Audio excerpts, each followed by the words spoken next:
to a tree, so we have a tree instead of the sidewalk. And then 135. And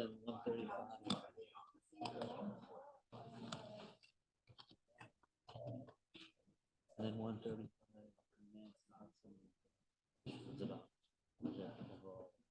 Overall, just this approval, this local is almost like what's going to approval in 2019. It's just that approval in 2019 was recorded at the county.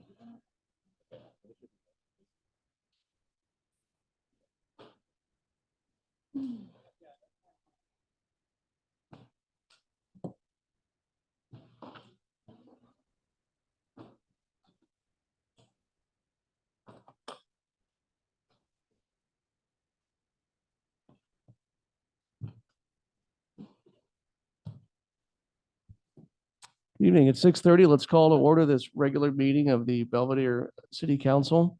Welcome, everyone. Can we have the roll call, please? Councilmember Cooper. Councilmember Wilkinson. Present. Mayor Lynch. Here. Vice Mayor Mark. Here. Councilmember Chemnitzer. Thank you. We'll return to reports and presentations. The first is City Council reports. Do any of my colleagues have any reports they would like to make? Councilmember Cooper, please. Hello, everyone. I just wanted to give a little update that I attended the Parks, Open Space and Lanes quarterly meeting last week. And there was, just as a reminder, there was a discussion on upcoming clearing along West Shore Road that we had actually reported on, or our city manager had reported on in the August newsletter. And it'll address safety and fire issues and have an additional benefit that it would reduce any potential coyote hangouts over there. Another important topic that came up was actually dead trees, which is a big issue in the city. And with everybody out walking, everyone's noticing which trees are dead. So our head of public works, Tony Boyd, I just wanted everyone to know he keeps a close watch, has a list, and carefully plans for their removal to be most cost effective and efficient to Belvedere, and also to be certain that no birds are nesting in the trees at the time of removal. I don't know if this is legitimate or not, but if anyone would like to donate to the tree removal efforts, I'm sure we wouldn't give you your money back. I'd also like to give a reminder that in keeping with our commitment to the Climate Action Plan, we have our new painted bins, which will be installed shortly. We have 2 triple bins that are for compost, recycling, and landfill.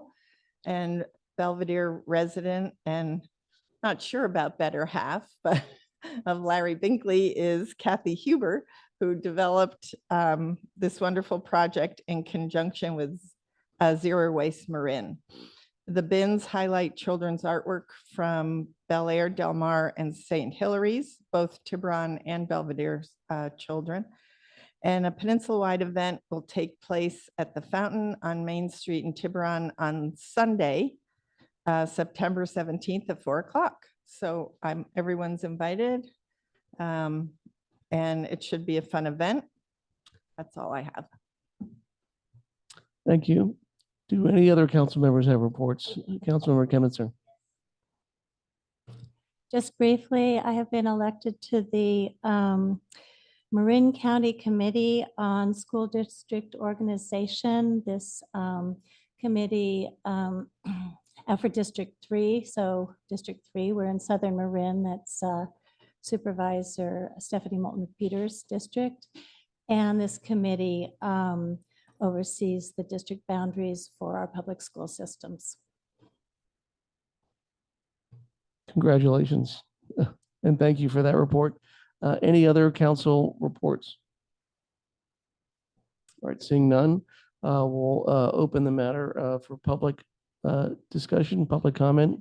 Is there anyone here who wishes to address any of these issues on the council reports? Seeing no one here, do we have anyone online? Mayor Lynch, we have Mr. Rothman. Thank you. Thank you very much. I have a question about the bins. It went pretty quickly. Is there a bin for plastic? And if there's a bin for plastic, does it mix the plastic bags with the plastic containers? Because from a recycling point of view, they cannot be recycled together. As you know, in our home recycling bins, for the plastics, it's only the containers. And we've been instructed definitely not to put the bags in there. And the bags can be returned to Woodland Market or to CVS.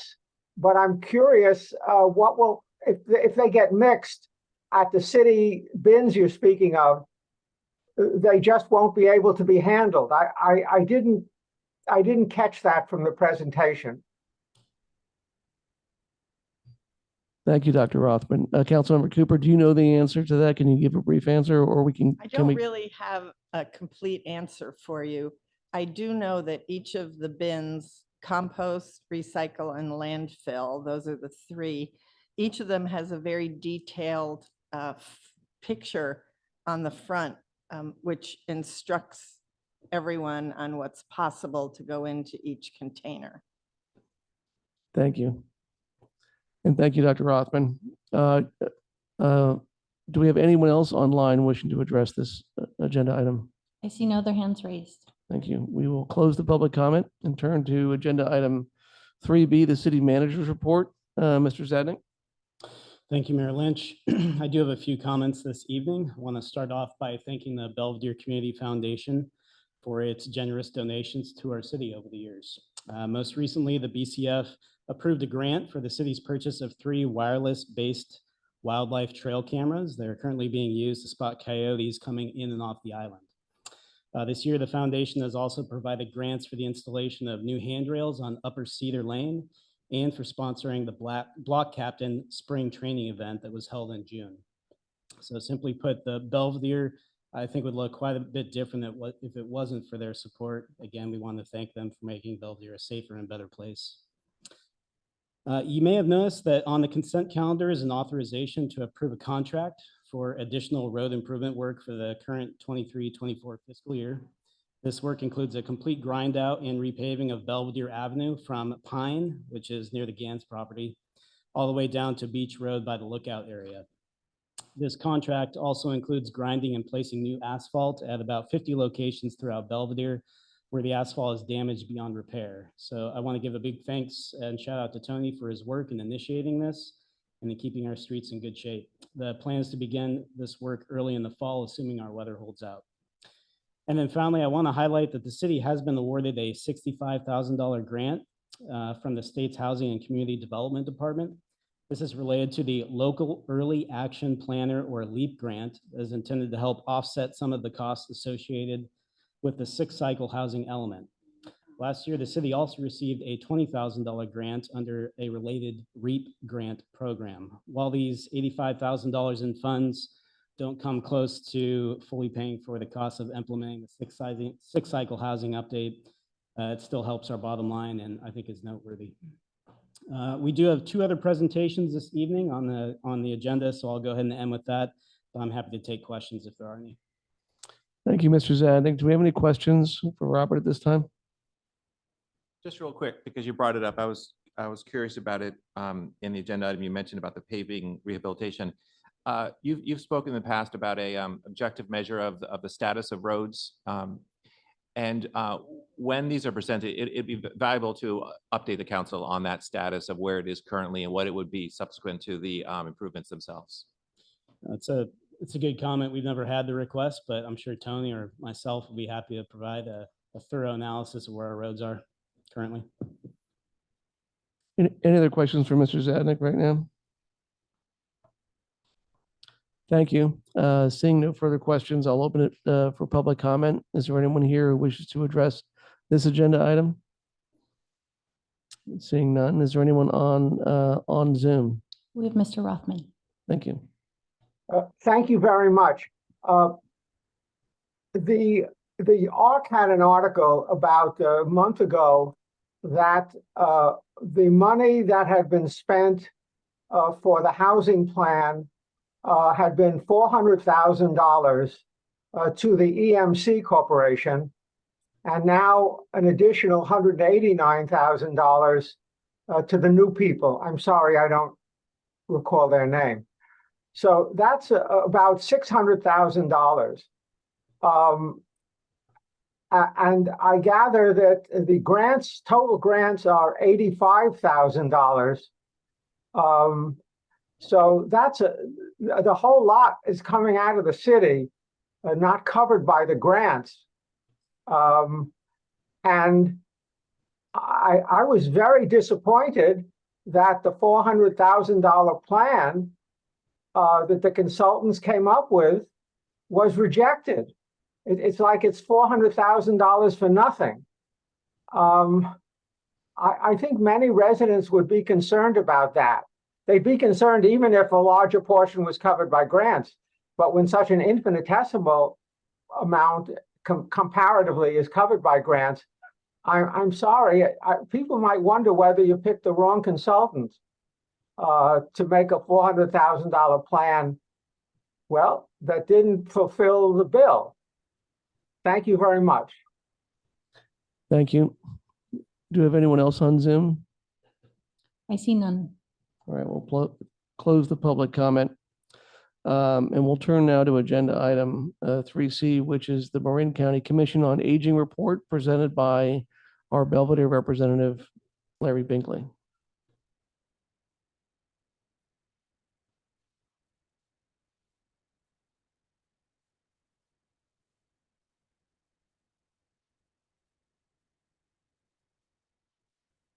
Welcome, Mr. Binkley. Can we make sure that the microphone is on and we've got the presentation set up?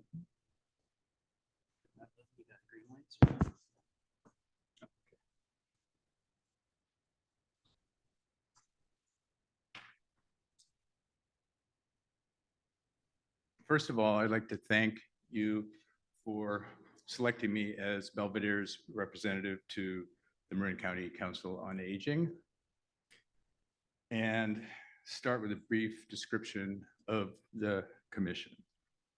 The Commission on Aging is a federally mandated advisory council established by Congress in 1973. Marin County Council is comprised of 23 representatives. There's one from each city, and there are one from each of the 5 county districts. We serve as an advisory council to the Marin County Board of Supervisors. The mission of the commission is to promote dignity, independence, quality of life for older persons through advocacy, information, programs, and services. The full commission meets in person monthly, and each of the 5 committees that we have meet monthly as well. I've been on the commission for a year, and I'm still learning, and I have 2 years left on my 3-year term. Currently, I am a member of the Housing and Transportation Committee. As commissioners, the big question that we face is, how do we deal with the growing wave of older adults? The over 60 population in Marin and Belvedere is extremely large and growing. In 2020, Marin County's population was approximately 262,000, and the over 60 population was 87,000, which is a third of our population. The older adult population is projected to grow larger at least through 2040. And 3 years from now, there'll be more people 60 and over than 30 and under, and that will be growing as well. So, and in Belvedere, half of our homes have one or more resident who's over 60. And a sad statistic, 10% of those over 60 residents live alone. So this is a large population with large issues that are growing as well. The commission is committed to improving those conditions. So the biggest problem is support for older adults is woefully underfunded. So we advocate for funding new programs and, more importantly, increasing funding for existing programs that target that population. Just as an example, last year I worked on an RFP review panel for legal services that dramatically increased the funding for the Marin County Free Senior Legal Aid Program. And also this last year, in a very big step, for our commission succeeded in elevating our position in the county hierarchy to improve our access to more funds for those services. We also work to raise community awareness. Most common question is, I need certain services for my mother or my wife or myself. How do I start? Where do I find those? And the good news is that we've now established a very easy answer to that question. You can dial 473-INFO, 473-INFO, or you can go online to onedoormarin.org, and either one of those will connect you with a qualified person to help you work through the maze and find the services or organizations that you need. In addition, I'm personally working to integrate my involvement with Age Friendly Belvedere and Marin County Council on Aging to improve the flow of information between Belvedere and the county. And I'm working with my counterpart in Tiburon to bring together Age Friendly Belvedere with a developing Age Friendly Tiburon. The idea is to create a bigger, stronger, more diverse over 60 community. And finally, I want to promote our Belvedere Community Resource Guide. I personally worked on this for several years, and I believe it's a wonderful resource for our complete community, but it's especially good for the over 60 community, because more of the people over 60 are more likely to open this up to find information in an emergency than they are to go online for that same reason. And there's also obviously a lot more general information that's right at their fingertips. So it's all about Belvedere, and I think that everybody in Belvedere should have one. And also, by the way, it's so successful or popular, I guess, that Tiburon is about to do the same thing. Thank you. Thank you, Mr. Binkley. Any questions at this time? I have one. I want to thank Larry Binkley for taking on this role on behalf of the council. It's often comes under the radar, but the commission is really important for our residents, and we're very well represented. So thank you very much. And also, my understanding is that the substance of his report will be included in our next newsletter. Is that correct, Robert, as we develop enhanced communication with our residents? He gave a lot of information, some websites here that I think that the general community would really benefit from, and possibly even adding the website for the Aging Action Initiative, which has a lot of resources that you've also covered here. So I hope that we can do that for Belvedere, and I want to thank Larry Binkley for this role. Agreed, and thank you. Any other questions or comments from Mr. Binkley? Yeah, thanks, Larry. I think I just wanted to highlight your map as well and say that they are right out here in City Hall. So anyone can come here and actually pick up one of the maps that you your pamphlet that you were holding up is available right here. So people can pick it up there. The other question I had is, are there any one or so particular programs that you think would benefit Belvedere seniors specifically? I think that's what we need to talk about. I mean, we need a dialogue because I'm being asked that question from the other side. You know, what does Belvedere need? Some people say, oh, Belvedere can't need anything. You know, I mean, look at them, but that's not true. So, I mean, I need to somehow engage you to have that information to take back and exchange. And I wondered what is your Housing and Transportation Committee? Have you sat on that for a year or you just started on it? I'm brand new. Oh, brand new. Okay, well, I want to hear about it after you've had a couple of meetings. Thank you. Thank you.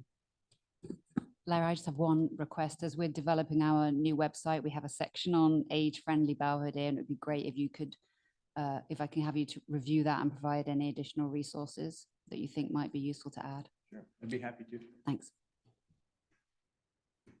Thanks again, Larry, and really appreciate the presentation and all your hard work on the commission. Thank you. Thank you. I'd like to open the matter up now for public comment. Is there anyone here who wishes to address this agenda item? Not seeing anyone. Is there anyone online? Mayor Lynch, there are no hands raised. All righty, we'll close the public comment and we will move on to item 3D, the Communications Task Force Progress Update presented by Kevin Burke. Thank you, Kevin. You're welcome. Let me just get set up here.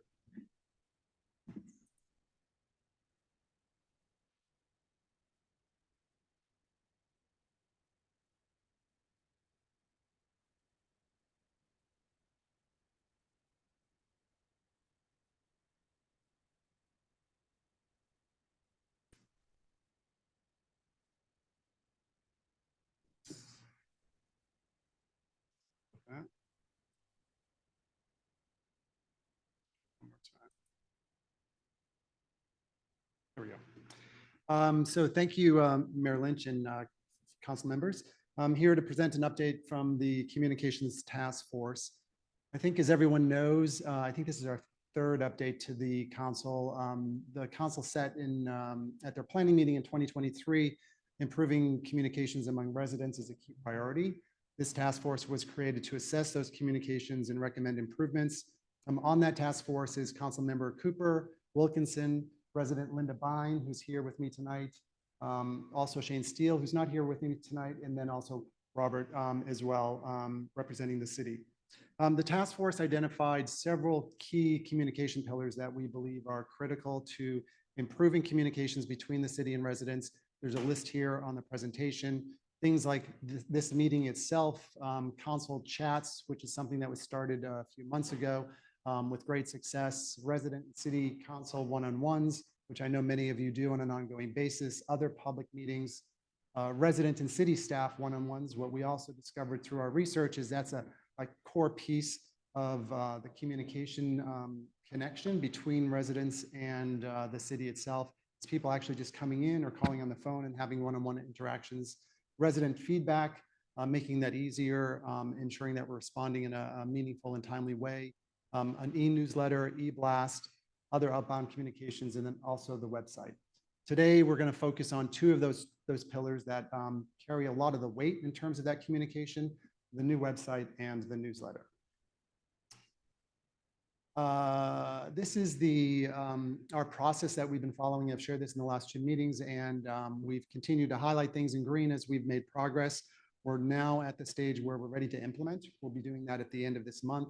What we just completed is we finished many of the communications assets. We also went out and we spoke to residents to validate the work that we did, and I'm going to share a few highlights from that work. As I said, we went out and spoke to residents. We held one-on-one interviews primarily to share the new website, to ensure that residents were finding it an improvement and to understand how easy or hard it might be for them to finish common tasks. And so we had 10 different tasks that we asked each resident to perform.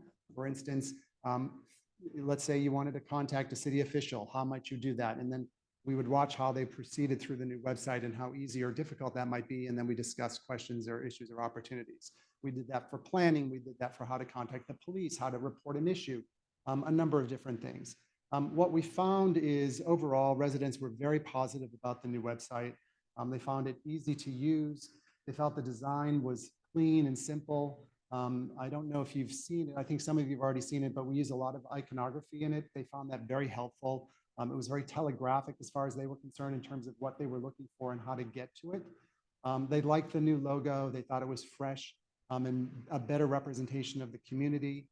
They thought everything looked well organized. It seemed like it would be easy to find things, although the proof will be in the actual work that they do on the site once we launch it. They also really appreciated the prominence of the search box. I'll show you in a minute, but search is a vital part of how we are encouraging residents to find information. And then just overall, they felt it was a huge improvement over the old website. And in fairness to the old website, it really hadn't been updated in many years. And so, the bar wasn't very high in some regards, but we're glad that residents did feel that we did make a significant step forward. In terms of some of the things that they suggested for us to do to improve on the draft that we shared with them, we had lots of really great ideas from these one-on-ones. One big one was combined planning and building department information. This maybe didn't seem obvious to us, but it was very obvious to residents. They don't really think about the label of planning necessarily. When they want to build something, they think, well, I have to go to the building department, or they think about it in the context of building, not necessarily in planning. Many think it's one and the same, or as I said, they just want to build something. So you'll see that we combine those two departments in terms of how we deliver the information. They also asked us to think about how could we help them better navigate the planning and building process. As many of you know, it can be quite overwhelming. There's a lot of forms and applications. Depending on your project scope, it would guide you into a different part of the process. So we have put together the early, I'd say, phase or an early draft of a guide to help with that.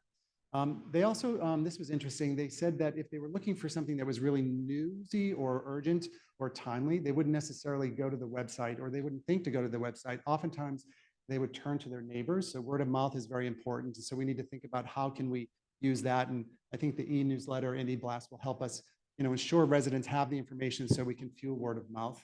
But that was definitely a really interesting insight for us. A few other additional things. They wanted us to make it super easy for them to find and subscribe to the newsletter. Especially recently, they're finding it more and more valuable, and they want to make sure that they understand how to get that on an ongoing basis.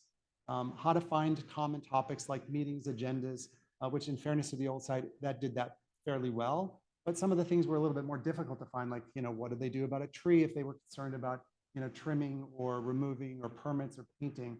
They felt the old site wasn't really that easy to use in that regard. Or how to report coyote issues, or again, contact city staff. As I said, it's really important that they can have those one-on-one interactions. They also asked us to add a section where they could see what people were talking about in the community, this idea of what's the hot topic of the day or what people are buzzing about. They wanted to be able to easily find that.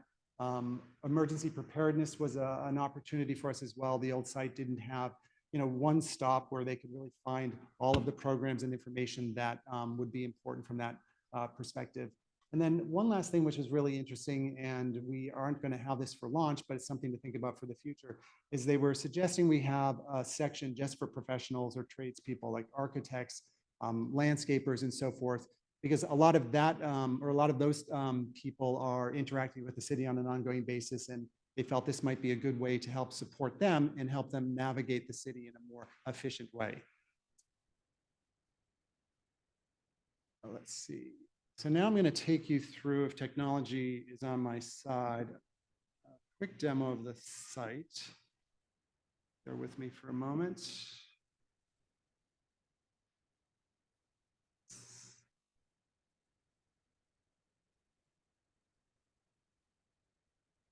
So one thing to note is photography is still a little bit of a work in progress, but we think we're getting closer, but we still have a bit of time to fine tune that.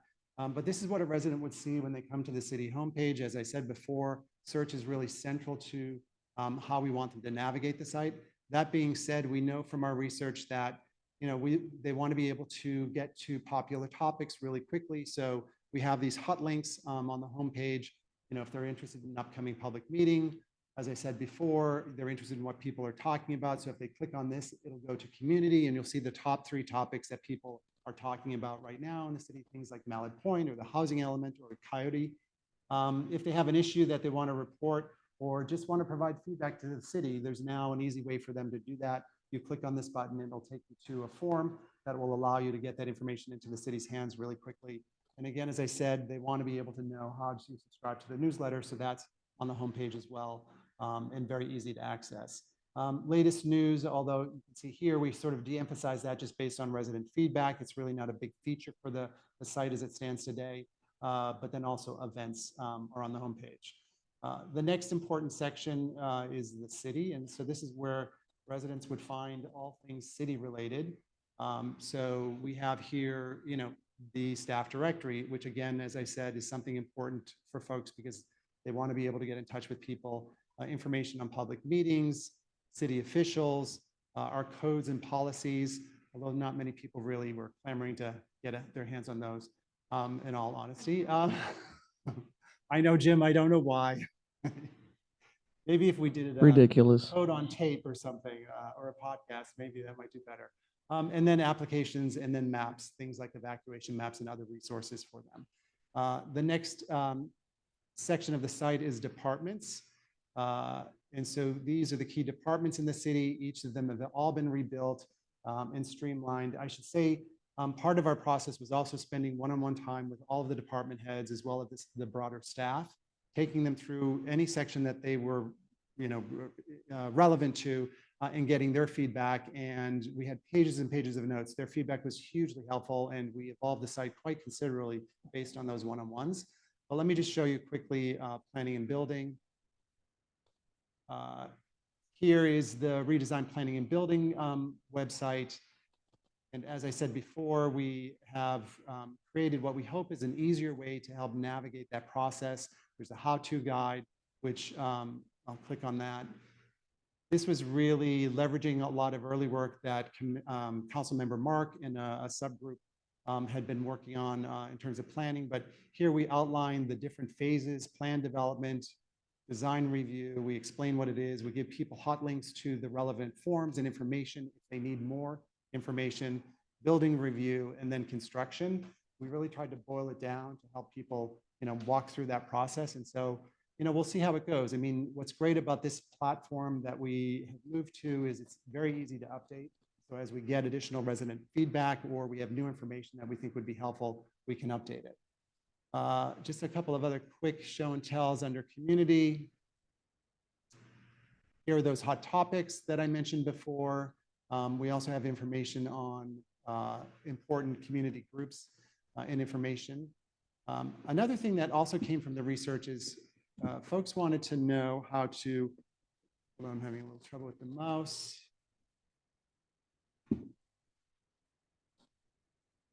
The mouse has disappeared.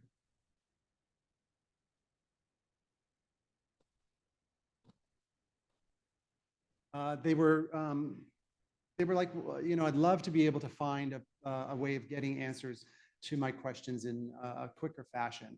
And so what we did is we compiled the top 12 common questions, and this is based on what residents told us and or the city staff. And these all have hot links to get people to that information much faster versus really, you know, having to dig through the site to find it on their own. And then last but not least, we have a section on events and news. And so again, I mean, the feedback was very positive. As we continue to get more feedback from residents and the staff, we'll continue to evolve and refine. And let me just go back to the presentation for the last few slides.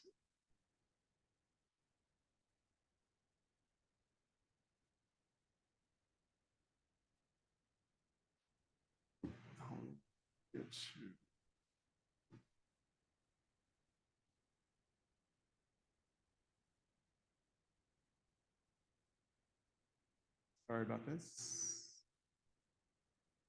So in addition to the website, a significant amount of work has been done on improving the newsletter. These are a couple of the highlights of all of the good work that's gone into that. First was setting a consistent schedule for publishing. which to be honest has made a huge difference to residents because now they know when to expect it. It's also comes the Friday after city council, so it feels very relevant and very timely. It also gives the council the opportunity as well as the city manager to take what happened here and potentially put it into the newsletter if it's felt to be relevant or important. The team also tested improved content strategy and editorial approaches in the July, August, and September issues. And so while we were using the old framework and the old look and feel for the newsletter, they were testing content strategies and editorial approaches to be ready for launch with a much more informed approach. Here again, we've received very positive feedback from residents. They feel like there's been a significant improvement across the board here. The team has also developed a content calendar for the rest of 23, which will be used as a foundation for 24. They've explored newsletter branding options, and we've selected and are recommending Belvedere Breeze as the name of the newsletter. And we've created I created a newsletter template based on the new brand standards. And so now I'll show you a prototype.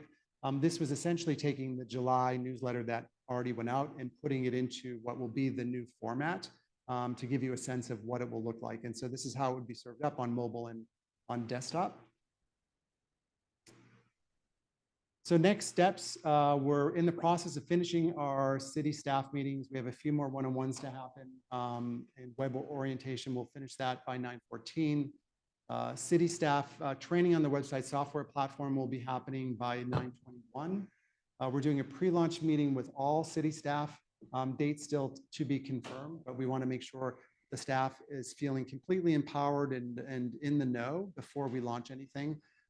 City staff will launch the new communication program, ideally the last week of September. All that could be plus or minus a few days, depending on some technical issues that we're still working out. Key staff training on newsletter editorial guidelines will happen between September 18th and November 13th, which is the issue date for October. The first issue of the newsletter will go out on October 13th, as I said, and then we'll integrate the new city brand identity on an ongoing basis as appropriate and efficient. So, we'll be very thoughtful about how we change things out. We'll do them when things need to be replaced, or we'll do it in a way that is very efficient for the city and for our budget. That's the update. Wow, thank you, Kevin. Really appreciate that update. Any questions or comments for Kevin at this time? I do. Thank you. This is a tremendous improvement, something that council has wanted for a long time. And I think the moving to the new platform and the layout and the look is fantastic. I want to thank you and Linda and council members and everybody that worked on this. It's really, I think it's fantastic. There are but particularly the ease of navigation and the, as you say, the iconography. And looking at other city newsletters, I'm sure you and your staff research this as well. I really feel you've taken the best of the others that are available. So and also innovated on your own. So well done. I have one question. With two parts. There's at least two aspects that require consistent, frequent updating. And on any website, whether it's a law firm or a city or a governmental agency, if it's set up to have frequent updating, then it has to have frequent updating, or it feels stale and neglected very quickly. The newsletter, of course, is an ongoing effort. I like the idea, similar to Ross, that you have a newsletter schedule that goes out right after the city council meeting. I think that's outstanding, really, really helpful to the residents. And kind of tease up what might be coming in the next month as well. Is there one staff member who is tasked with that update? And then the second half of the question, is there one staff member that is tasked with the update of the news items on the homepage, which include what are people talking about and what's new. So that's a two-part question. Sure. And those are great questions. And the answer is yes. I mean, one part of our process is to deliver to the city operating guidelines for each of the different communications channels and how that information should be updated, how often it should be updated, and who's ultimately responsible for doing that. And so it depends. I mean, so in the case of agendas and, packets, for instance, Christina Cook has been working on putting or building that up from a historic perspective, and I believe will be very helpful going forward. I mean, I think Beth is going to be involved in looking at things in a more holistic fashion. Also, in terms of the newsletter, Beth will have a very key role in that. But our philosophy has always been is how can we deliver back to the city an easy to use platform with the instructions, the guidelines, both from an operating standpoint, but also from an editorial standpoint. The subcommittee or the couple of members on our task force who are working on the newsletter are working very hard on building out editorial guidelines to help it be more self-serve. That said, that we will be here in the community available to help and support people as necessary, but our philosophy is to try and empower the city as best we can so they can do it easily and efficiently. And so we have met with those individuals who will be tasked with that work, and we'll also be giving them firsthand training with Proud City as well.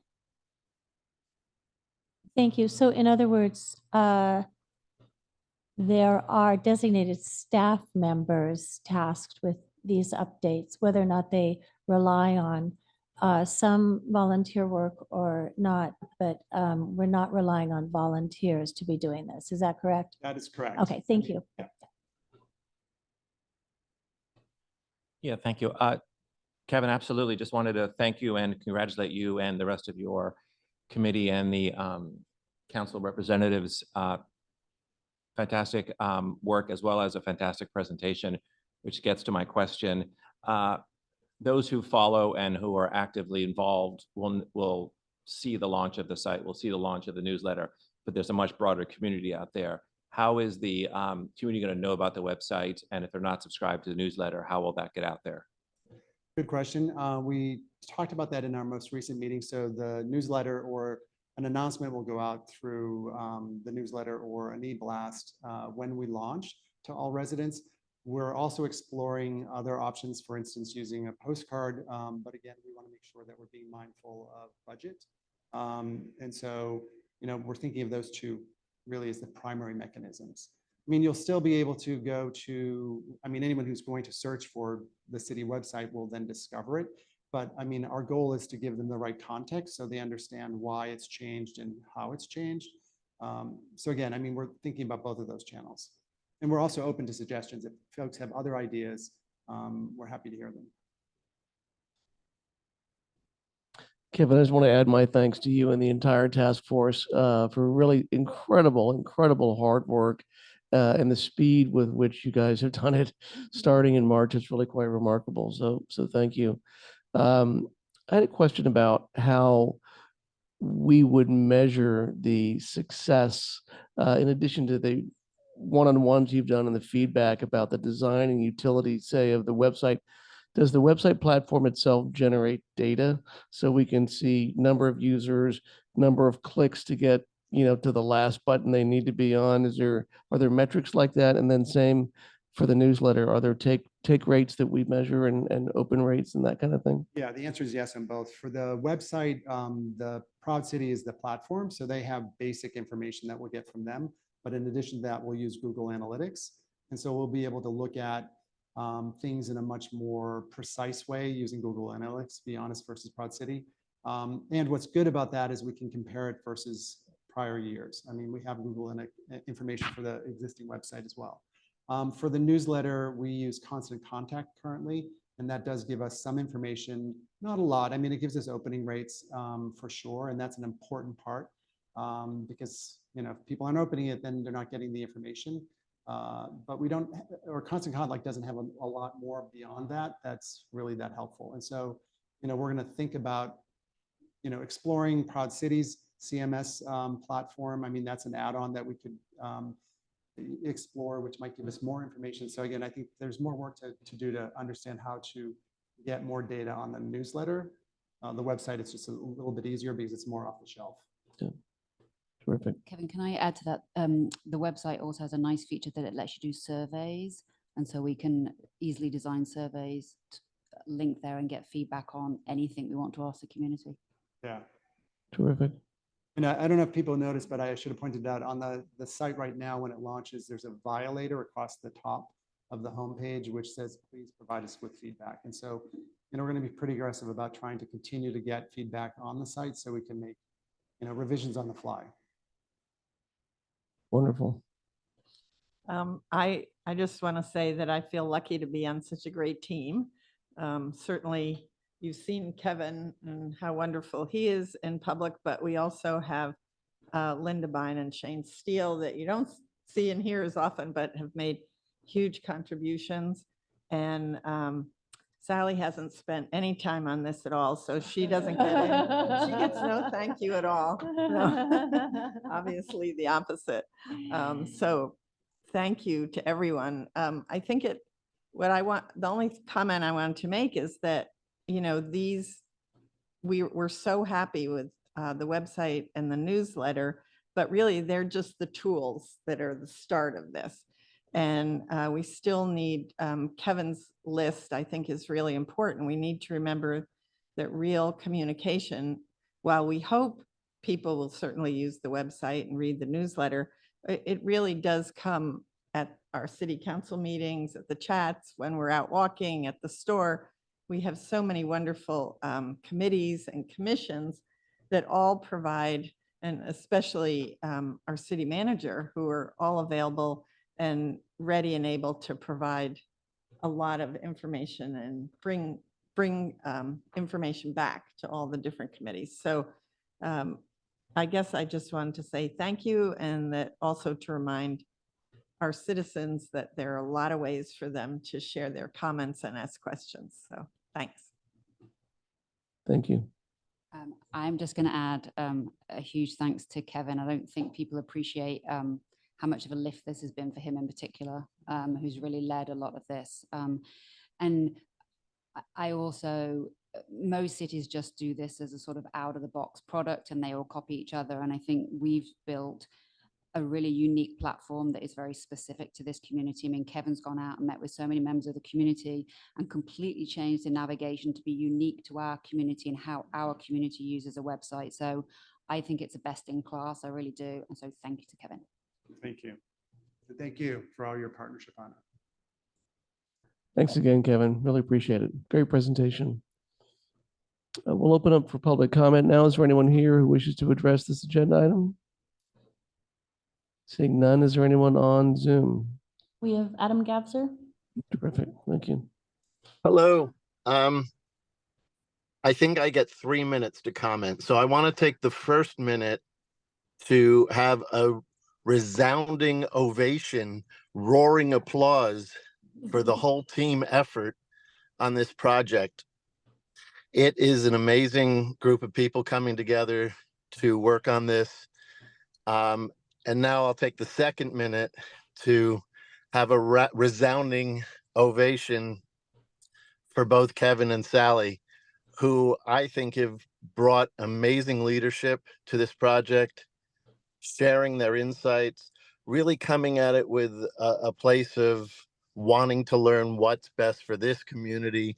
As Sally just said, being willing to really rebuild it. And Kevin, the time that he has put into this, both Sally and he, is amazing. And honestly, I think to get this kind of website would be very expensive out in the marketplace.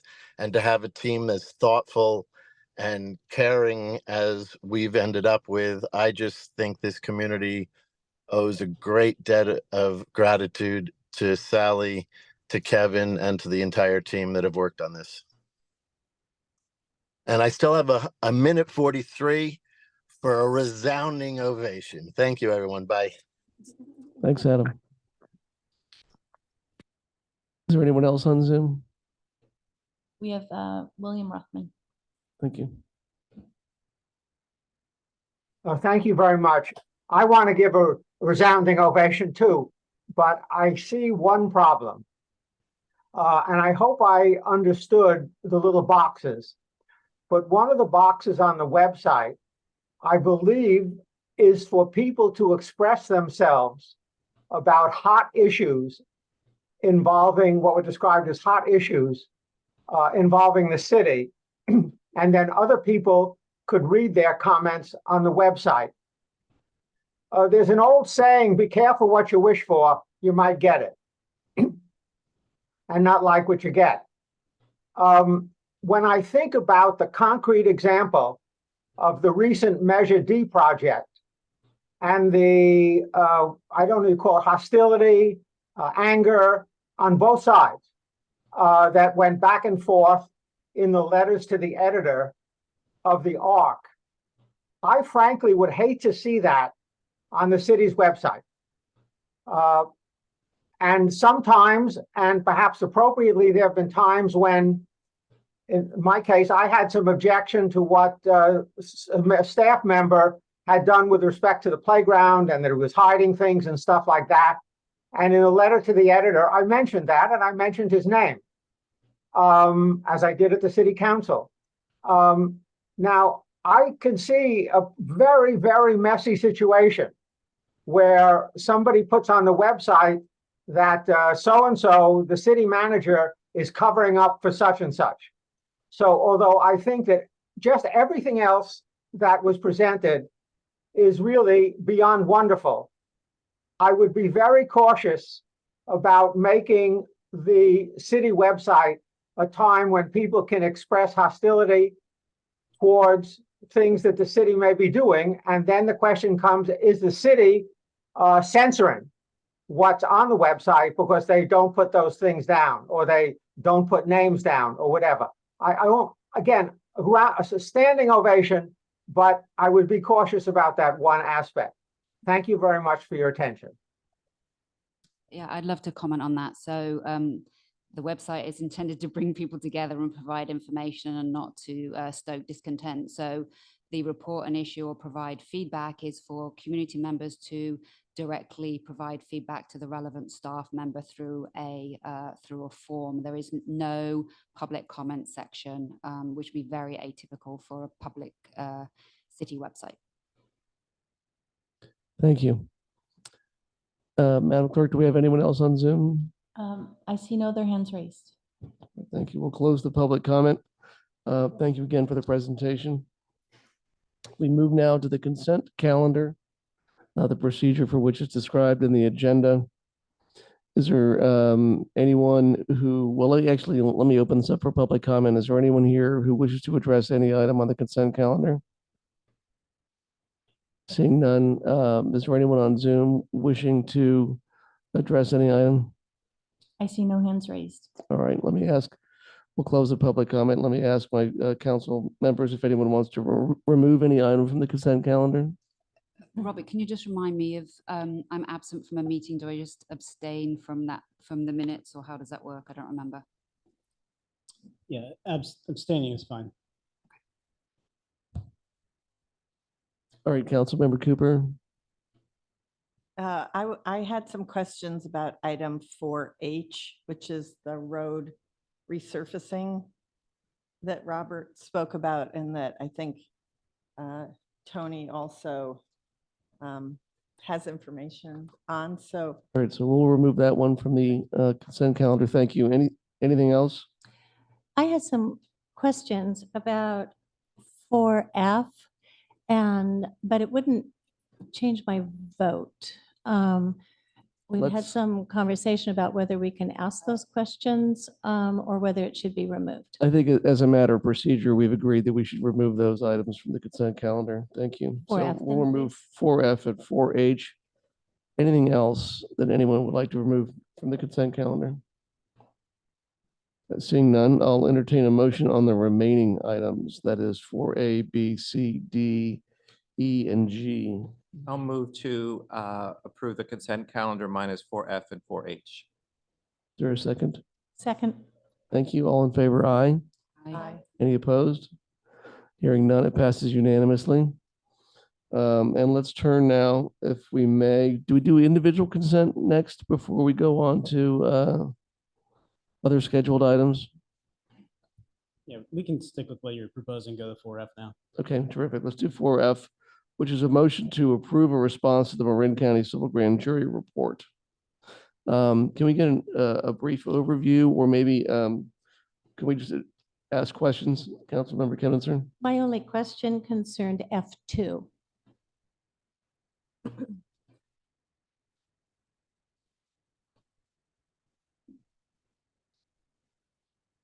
What's the question?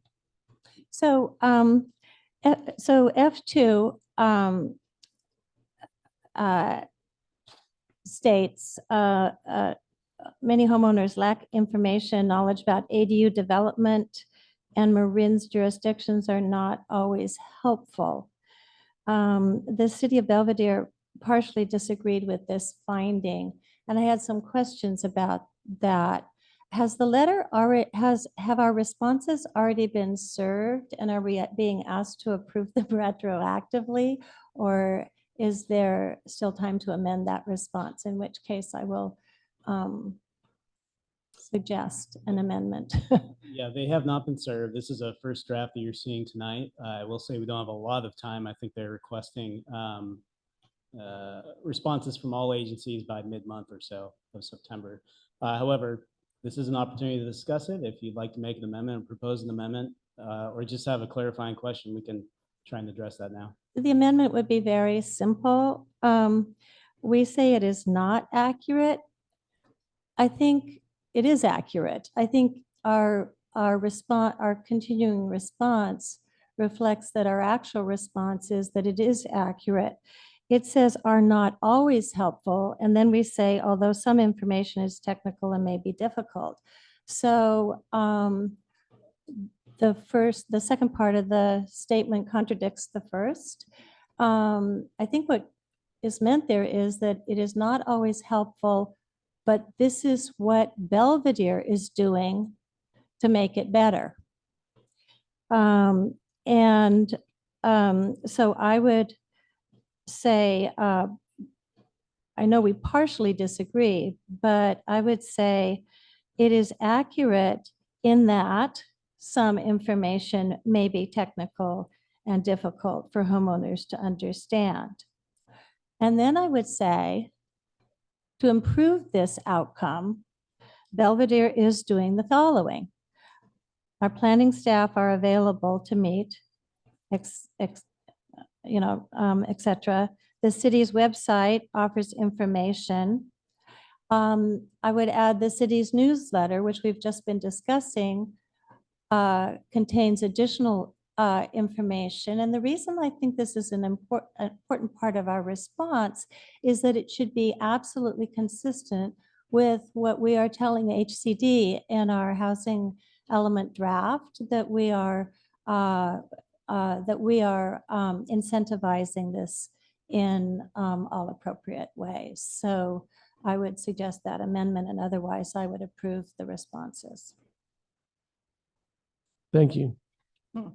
Any other comments? Well, first, let's take any response or comment with respect to the proposed edits that Councilmember Kevin just identified. I think they make perfect sense. Agreed. I agree. I think they make perfect sense. I have a couple comments to this and one potential edit. The comments are that, and I'm speaking with our housing committee subcommittee hat on here as well, that this is touching on some items, specifically residents' ability to understand the planning, building connections and capacity and impact issues related to an ADU. And we say in this is finding 3 specifically, that we partially disagree, which we do disagree, but this is something we do need to address internally and as part of our housing element update, because it is not clear what, not so much what the planning process is, but what the potential impact would be to this potential new development of real upfront direct costs, as well as potential secondary costs associated with increased assessments, utility taxes like fire and sewer. And with that, and the report has actually given us specifically a target list. I mean, we're referenced on page 11 that a specific ADU costs X amount of money, $19,000 to develop within Belvedere, and that comes directly from our documentation. So I don't doubt it, but we should go down that list and look at specifically what fees, what charges, what costs we can try to eliminate, defer, come up with some other way to pay for that so that the homeowner isn't disincentivized to do something that we in the state and everybody else want people to try to do, is convert and create new ADUs. The specific comment I would say we try to address, those first comments are things just to keep in the back of our minds moving forward from a housing development, and Rebecca and Jane and I, we've already spoken about this going forward. So just to put it on the record. But finding 3 talks specifically about it's difficult, if not impossible, for Marin homeowners to determine and understand the capacity impact fees associated with developing an ADU. This jury report has pushed it on the jurisdictions. There's a big part of this, which is the county itself. Reassessment, and as I mentioned before, doubling up or adding additional taxes, whether it be fire or whether it be sanitary 5, those are all managed and determined by the county, understandably, potentially based on how we provide that information to the county. But I think there should be some comment that there are also significant cost considerations that disincentivize ADUs outside of a local municipality's ability to control. So I would like to put that in there too, because they've sort of pushed this on the municipalities entirely, which it's warranted. We do need to address it, but there is specific county costs that can be significant. And a lot of people would not go through with a conversion more so than a new development because of those potential costs, much more than what the cost would be internally. Thank you. Would you propose then an edit with respect to the response on finding 3? I don't have the language. I'm not as prepared as Councilmember Kivitz, but I can certainly forward you something that you can circulate if you like. But I think it's simple as a significant portion of the disincentive to the creation of ADUs is related to county-based increased assessments resulting in higher taxes, as well as doubling up of parcel taxes like fire and sewer. Something along those lines that would make it clear that while we take seriously our impact on the motivating factors of additional dwelling unit creation, there's also county factors as well. Okay. I think that's well said. Thank you. Any other comments or edits about this draft? No, I think Peter's language is great. You might be, it's somewhat ambiguous as to whether SAN 5 would be a county agency. So I would recommend that you clarify that with county and or third-party agency fees. Otherwise, I think that's excellent. I think that's a good add. Thank you both for those comments and edits. I'm happy to make a motion to approve 4F with those 2 edits as described. I think I need to open it up for public comment. Sorry. You're absolutely right. Yeah. So anyone here wishing to address the matter? Seeing none, do we have anyone on Zoom? Mayor Lynch, I see no hands raised. Thank you. We'll close the public comment and bring it back. Vice Mayor Mark. I apologize. Not at all. If there's no more discussion, make a motion to approve item 4F of the consent calendar. Second. All in favor, aye. Aye. Any opposed? Seeing none, it passes unanimously. So it's approved with the revisions discussed on the record. Thank you both. We move then to item 4H. I think we've all read the report. I think we can probably begin with the questions that Councilmember Cooper previewed. Thank you, Mayor Lynch. Yeah, I think unfortunately that the last time we did this, people were caught a little bit off guard on the amount of loose slurry seal and road work and what it created outside their homes and as they drove and on streets and in their home, on their cars. And it was definitely a difficult time. And is this similar to that? Will we be also doing slurry seal on these roads, or are these simply fixing the roads? Tony Boyd, Public Works Director. Thank you for the question, Councilmember Cooper. So this is not a slurry seal. The main component of the work is a grind and overlay, which will be so removing the top 2 inches of asphalt on Belvedere Avenue between Pine and Beach, and then replacing it with 2 inches of hot mix asphalt, which is it's a much cleaner process. It also is takes less time, so there's less of a delay for people to get back driving on it, and it's much less. There's much less sort of shedding or material that comes off afterwards. The other repairs that are happening around the city are dig out repairs. So those will be patches, places where there's potholes and distressed asphalt right now would be excavated, and hot mix asphalt would be poured into those and brought level with the surrounding asphalt. And again, it would be hot mix asphalt, not slurry seal. Okay, thank you very much for clarifying that. And I hope that when you decide on the final date to begin, that we can let people know so that they're ready for it, especially on those particular streets, but probably in the whole community. Thank you. Yeah, definitely. We'll definitely be including an item in a newsletter, and probably sending mail to the residents at the homes affected. Great, thanks. That was all I had. Tony, can I ask additional question about that? When you say it's quicker, how quick is quicker? Meaning how long will those roads be closed for? Well, so the grind and overlay on Belvedere will be the biggest job. I would expect that the grinding work would take approximately half a day. The material would need to be removed by dump truck, but the road after that could be driven on, so people could still get in and out. Probably the following day is when the hot mix asphalt would be poured, and that again, half a day drying time would probably be all that's required. I'm not sure if Robert might have a comment. Blanding was done 2-3 years ago, so probably a similar kind of situation.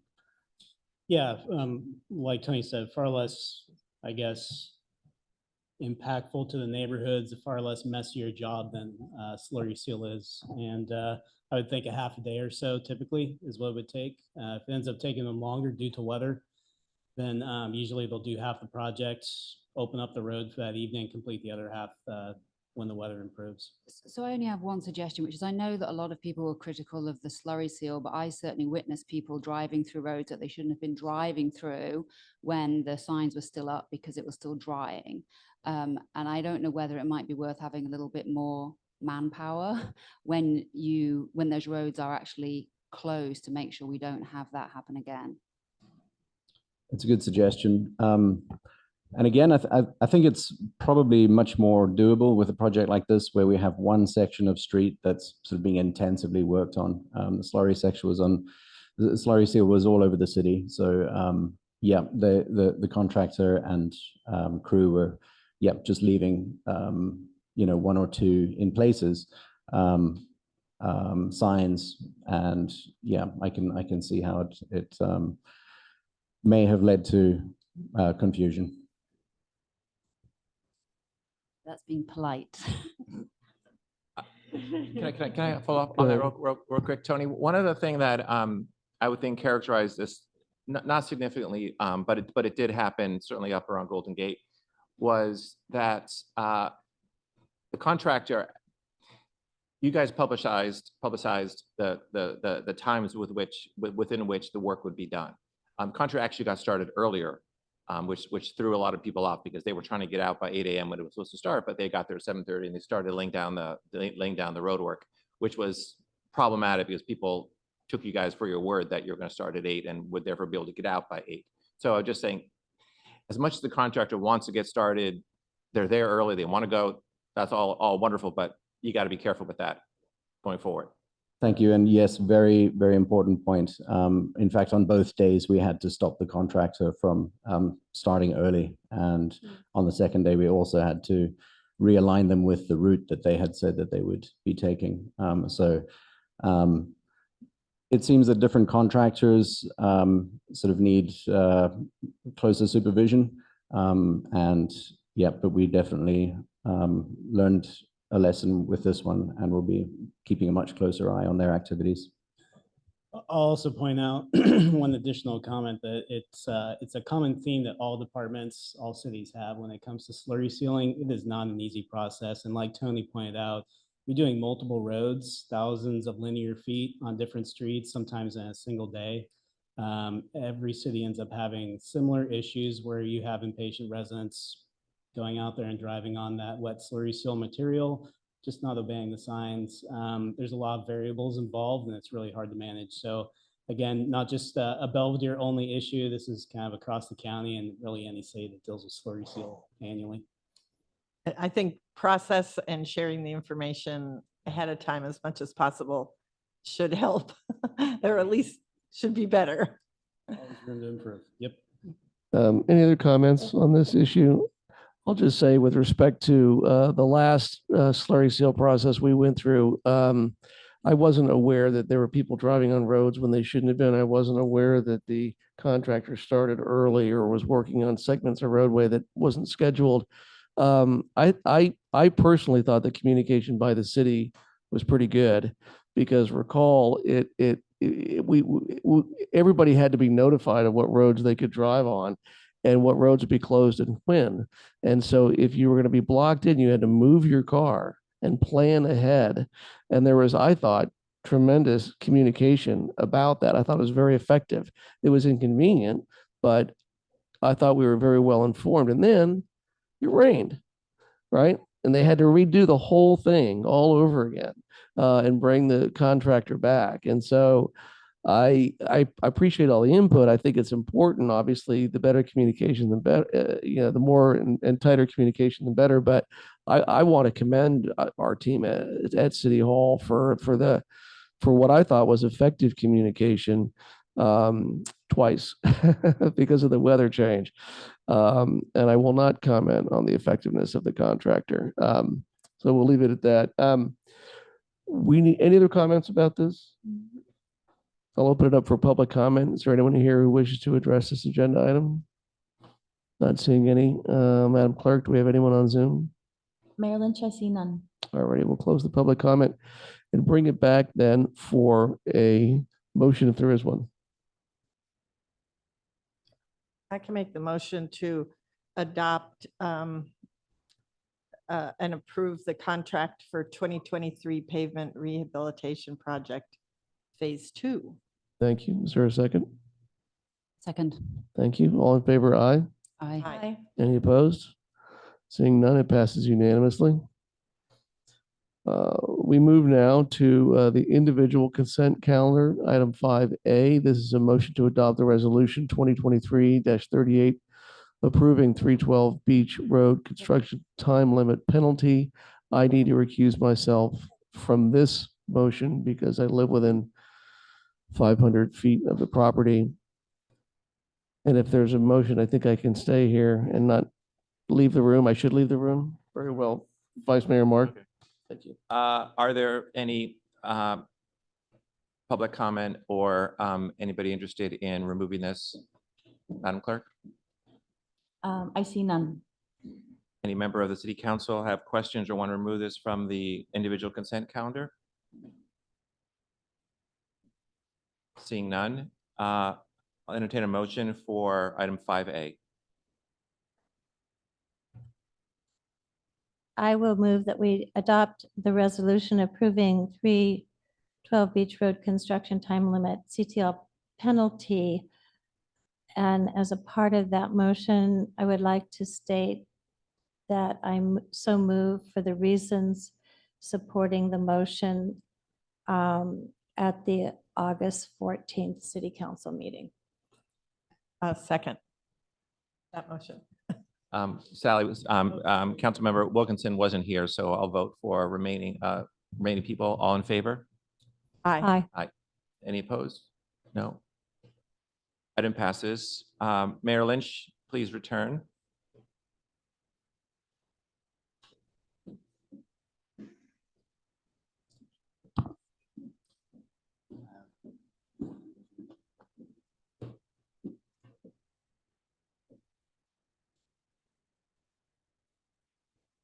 All right, thank you very much.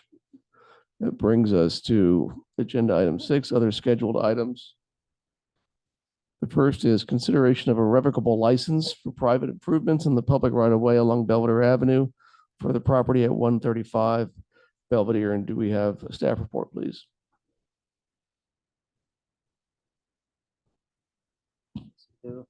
Thank you, Mayor Lynch and council members. For your consideration this evening is a revocable license application at 135 Belvedere Avenue for private improvements on the Belvedere Avenue right away. This presentation will provide a background of the application, provide an analysis of the current project, and include staff's recommendation for council. On May 16th, 2023, the Planning Commission granted approval to construct a new single-family residence and pier at 135 Belvedere Avenue. The project proposed to remove an existing fence in the Belvedere Avenue right-of-way and to add a new 4-foot-tall stone wall, trash enclosure, and access gate near the northwestern portion of the site, and landscaping, a concrete curb and driveway apron within the Belvedere Avenue right-of-way. A revocable license for private use on public property may be granted at the discretion of the council when there is some benefit to the public. Here, staff suggests the improvements would enhance the aesthetic appeal of the property frontage and provide safer pedestrian and vehicle access. The 4-foot-tall stone wall will help delineate the roadway from the steep hillside for oncoming vehicles, and the coffeeberry and watergum plantings will enhance the aesthetic appeal of Belvedere Avenue. Here's a section looking at Belvedere Avenue from the east, which displays the landscaping and 4-foot-tall stone wall. For council's consideration, in 2004, a revocable license was approved by council to allow portions of the driveway, trash enclosure, wood fence, stone entry walls, and landscaping within the Belvedere Avenue right-of-way. And then in 2019, a revocable license was approved by council to allow for portions of the driveway, street parking, trash enclosures, fencing and gates, concrete path, stairs, fire department standpipe, and landscaping within the Belvedere Avenue right-of-way. The 2019 revocable license was never recorded at the county, and the applicant is proposing a new license similar to that of the approved 2019 license. For those reasons, staff recommends that council approve this request for a revocable license at 135 Belvedere Avenue. I'm happy to answer any questions. Thank you. Do we have questions for staff at this time? Yes, I have a number of questions. We got a letter this afternoon that the applicant is not available tonight. Is that correct? Or applicant or representative of the applicant? That's correct. I have some questions about the plans, so perhaps staff can help with that. First of all, Exhibit A to the revocable license is helpful. But paragraph 3 of the license itself says in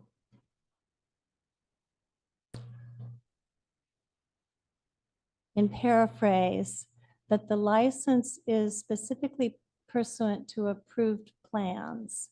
And in the plans provided, it was somewhat ambiguous as to whether Exhibit A was identical to any particular set of approved plans. Although it was very hard to read, it looked like the closest plan was a landscape plan from March. And it seemed to me that there were a number of amendments to the plans over the course of the several planning commission meetings. So it's just, they may be the same, but it's just unclear. And I think it's really important in a revocable license that it be absolutely clear what can be built in the city property. The site plan, which is Exhibit A, doesn't really give an elevation for the trash enclosure. So it's unclear which is proposed to be I believe a stone wall in the city property, which is pretty permanent. So I think it's important that we have an elevation. There's a broad schemata, sort of a sketch, LO.03.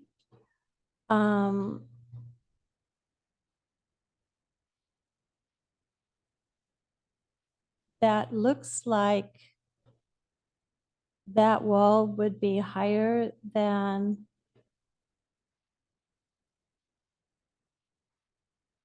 it's got two people in it. It looks like would be at least 5 feet high.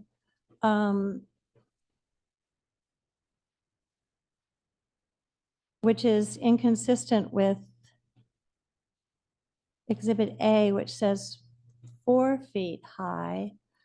And so my concern here is that the plans that would be the foundation for this revocable license are really pretty vague. And I was going to ask the architect for clarification.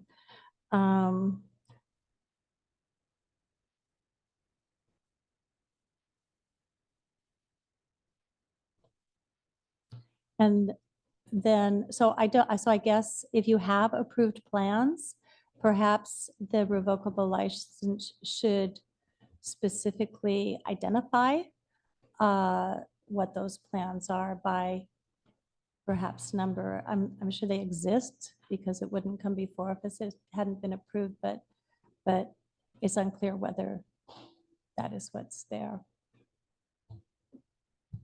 Ms. Marwick? Hi. Good evening. If I could just tackle the first part of your question, are there changes between the Planning Commission approved plan and what we're seeing tonight in the revocable license exhibit? No. That was No, my question is, what are the approved plans? Because the plan that we have before us in the packet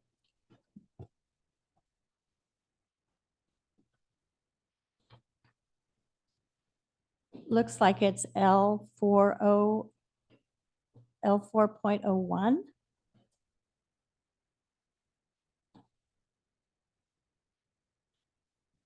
That's the planting plan? Mm-hmm. So does the revocable license specifically refer to that plan? Was that plan approved? It's really hard to read that tiny print, but it looks like it says March. And I'm just wondering whether the resolution can be clearer as to what the approved plan is. Because we don't know. Let me just double check. I think the revocable license area method changed. But I'll make sure I find the back button. It's exactly the same. The plans in your packet, Sammy's just verifying right now. We believe are the approved plans from the Planning Commission. and there are no changes from the approved planning commission plan, except, no changes in the revocable license, except that there is the curb that you see in the revocable license exhibit.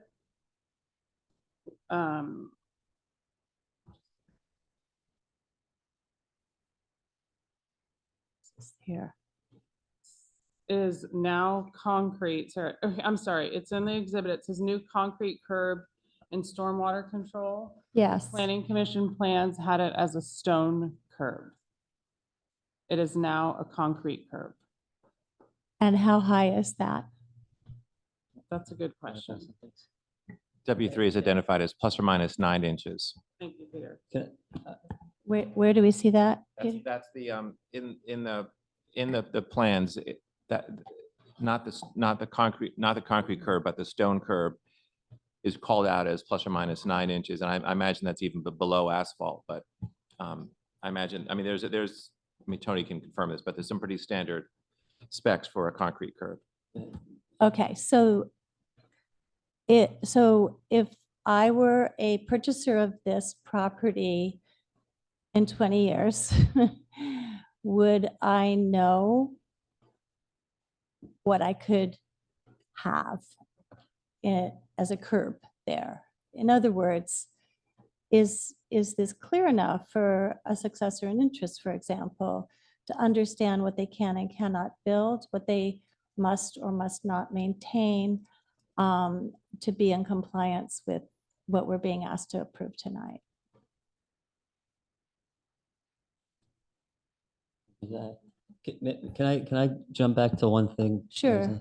Rosie? So the March 30th, 2023 plan set that we have here, that was a major revision to the project, and the planning commission reviewed the plans, and nothing has changed from those plans. It was very minor. It had to do with a ministerial approval. So those plans that were submitted in March weren't changed. The dates weren't changed because it was almost identical. It was very, very minor items that were changed. That had nothing to do with the exterior walls. It was a conversion of a room to be a ADU. Okay. That was the only change. Okay, so if These the are the approved plans. Sorry. No. So if the resolution were to say plans approved and call out L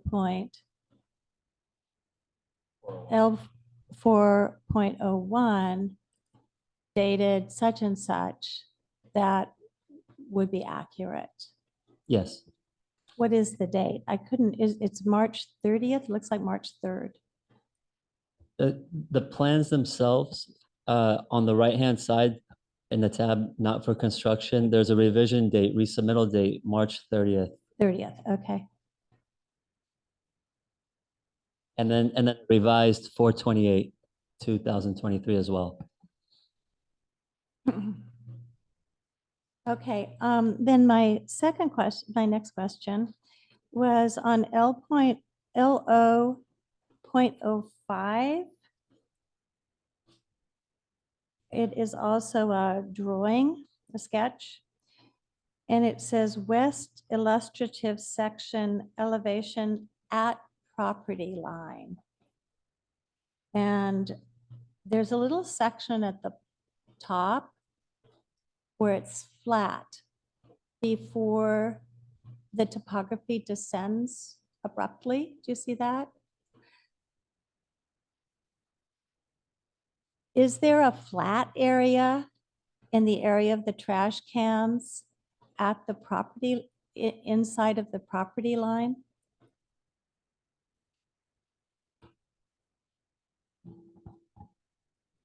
Is there, I'm sorry, can you repeat it? The question? Is this accurate?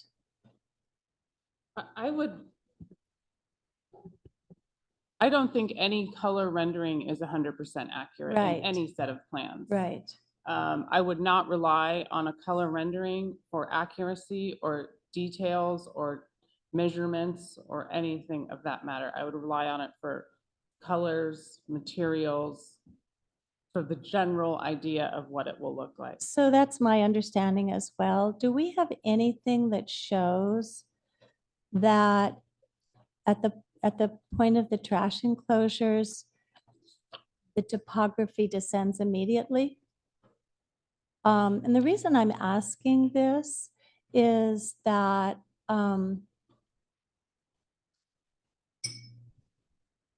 in the ordinance providing for revocable license, it indicates, and please correct me if I'm wrong, that when trash enclosures are allowed on city property, it's because it's necessary. So I'm just wondering whether we have any plans before us that show that this is necessary. Whether any measurements were done, whether it's there's a lot of retaining walls on this property. So is there some reason a retaining wall could not be put there?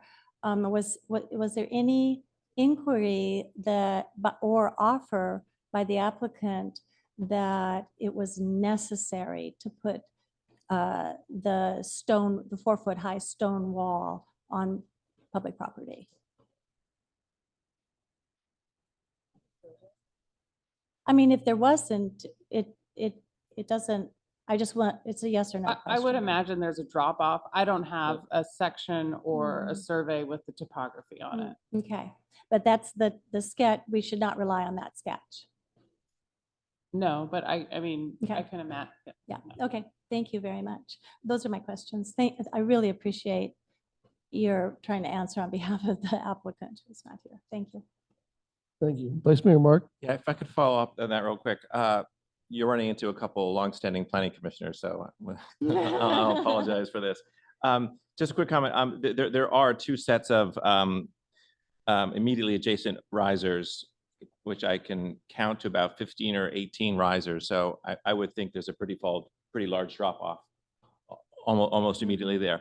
But Sammy and Rebecca, my question is, this revocable license, I think it was page 3 of your slide presentation, but the detail of the revocable license area, Appendix A, which Commissioner Kemminster identified, was that specifically approved for recommendation by the Planning Commission?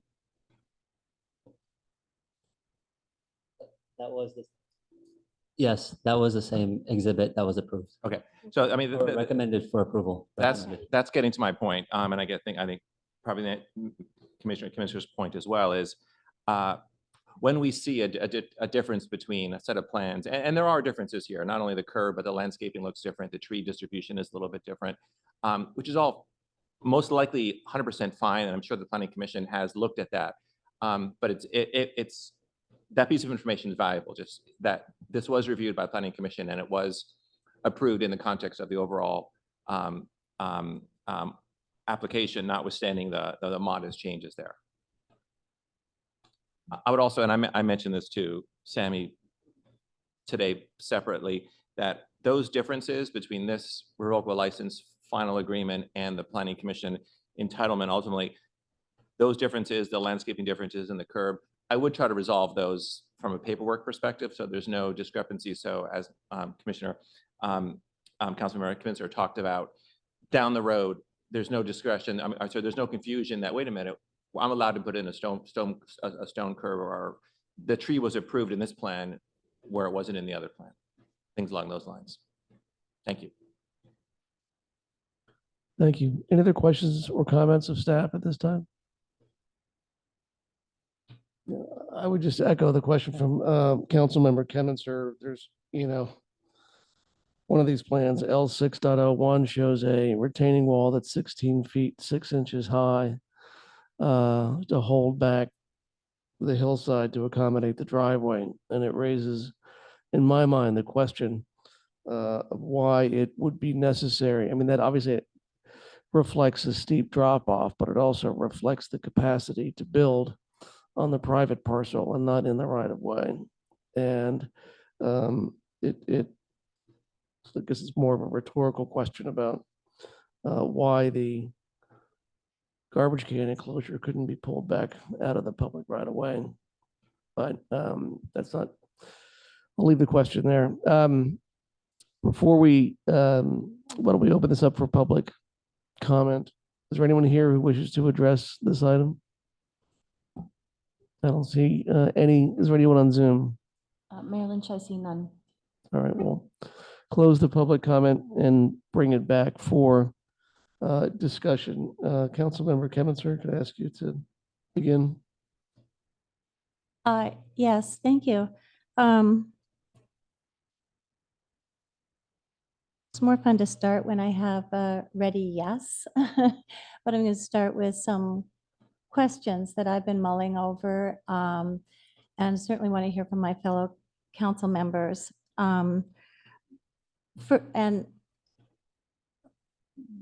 Before I even get to my concerns, I want to congratulate the applicant on a really beautiful project, well thought out on the whole.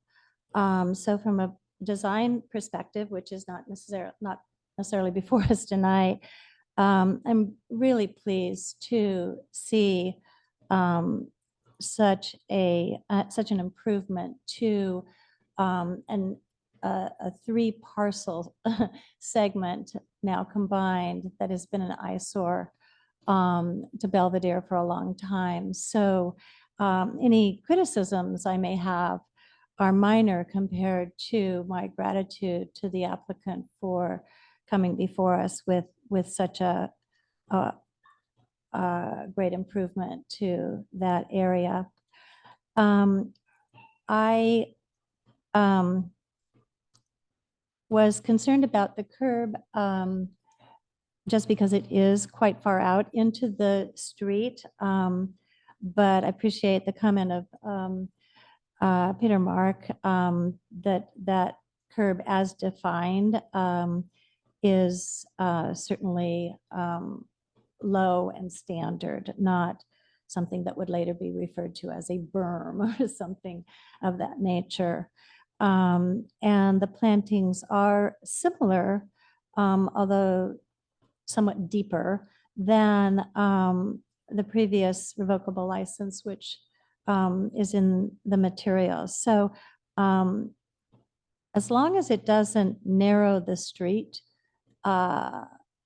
to drastically at that area of Belvedere Avenue, I can support the revocable license for the landscaping on the long southern portion of the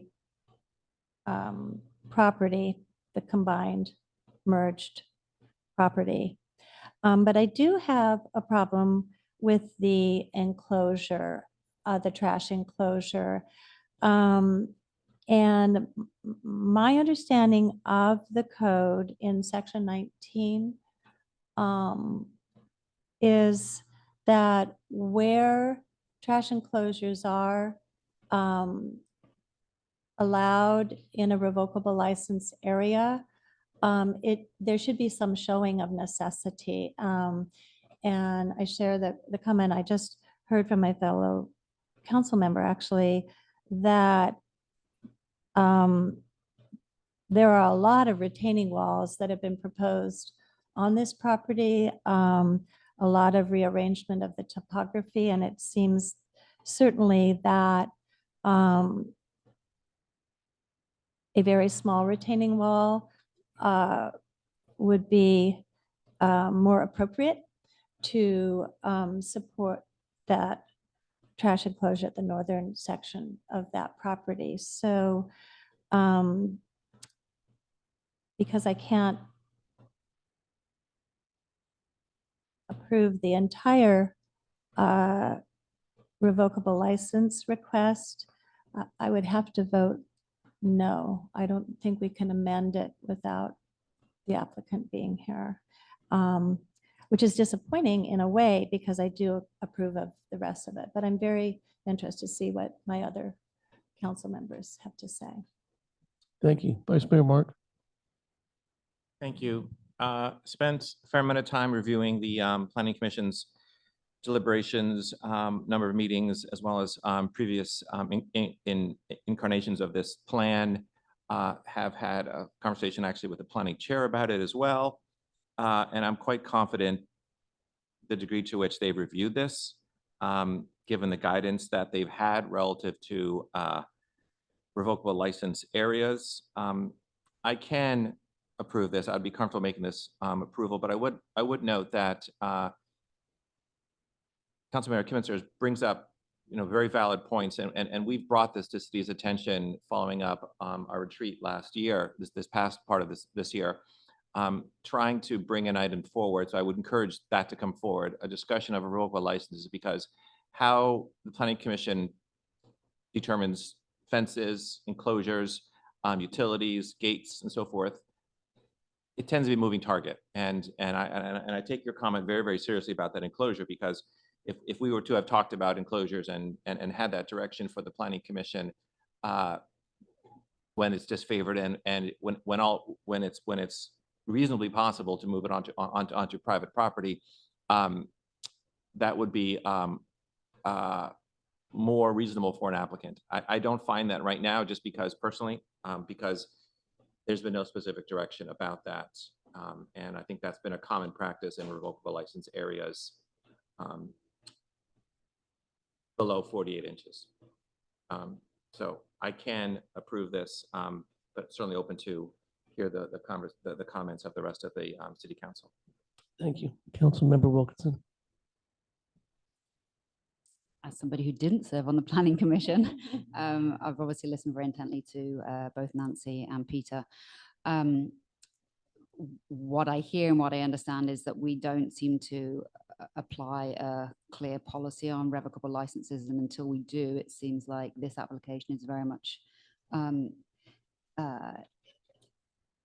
alignment with other applications and has been fully vetted by the planning commission, and therefore I would lean towards approving it. Thank you. Councilmember Cooper. I also attended several of the city council meetings or city planning commission meetings where this property was discussed. And I also agree that very many questions were asked of the architect and the owners. I know they cut way back on their cut and fill by a very dramatic amount based on the planning commission. So, and I guess, so I can support this. I would say that unfortunately stone walls are not permanent, because if you walk around Belvedere, you see many crumbling stone walls. So if they were more permanent, that would be great. We wouldn't have such a mess of so many falling apart. But at the same time, I would like to give a strong message that, as Councilmember Kimitzer said, that on city property, I would hope that we very rarely build any structures unless absolutely necessary. So with that, I could support this. Thank you. I want to echo sort of the sentiments that I heard from Councilmember Kimitzer. There's been a pretty strong push to really scrutinize revocable licenses where there's a permanent structure being proposed on in the public right of way, and to really ask what the public benefit of that is and what the impact to the public is, the blocking of views and so forth. And I do think that direction has been coming from city council since before I was served on city council and during the time that I served on planning. And it was pretty strongly voiced and pretty robust, and focusing just on this garbage can enclosure. It's a new 4-foot stone wall with a gate facing the street.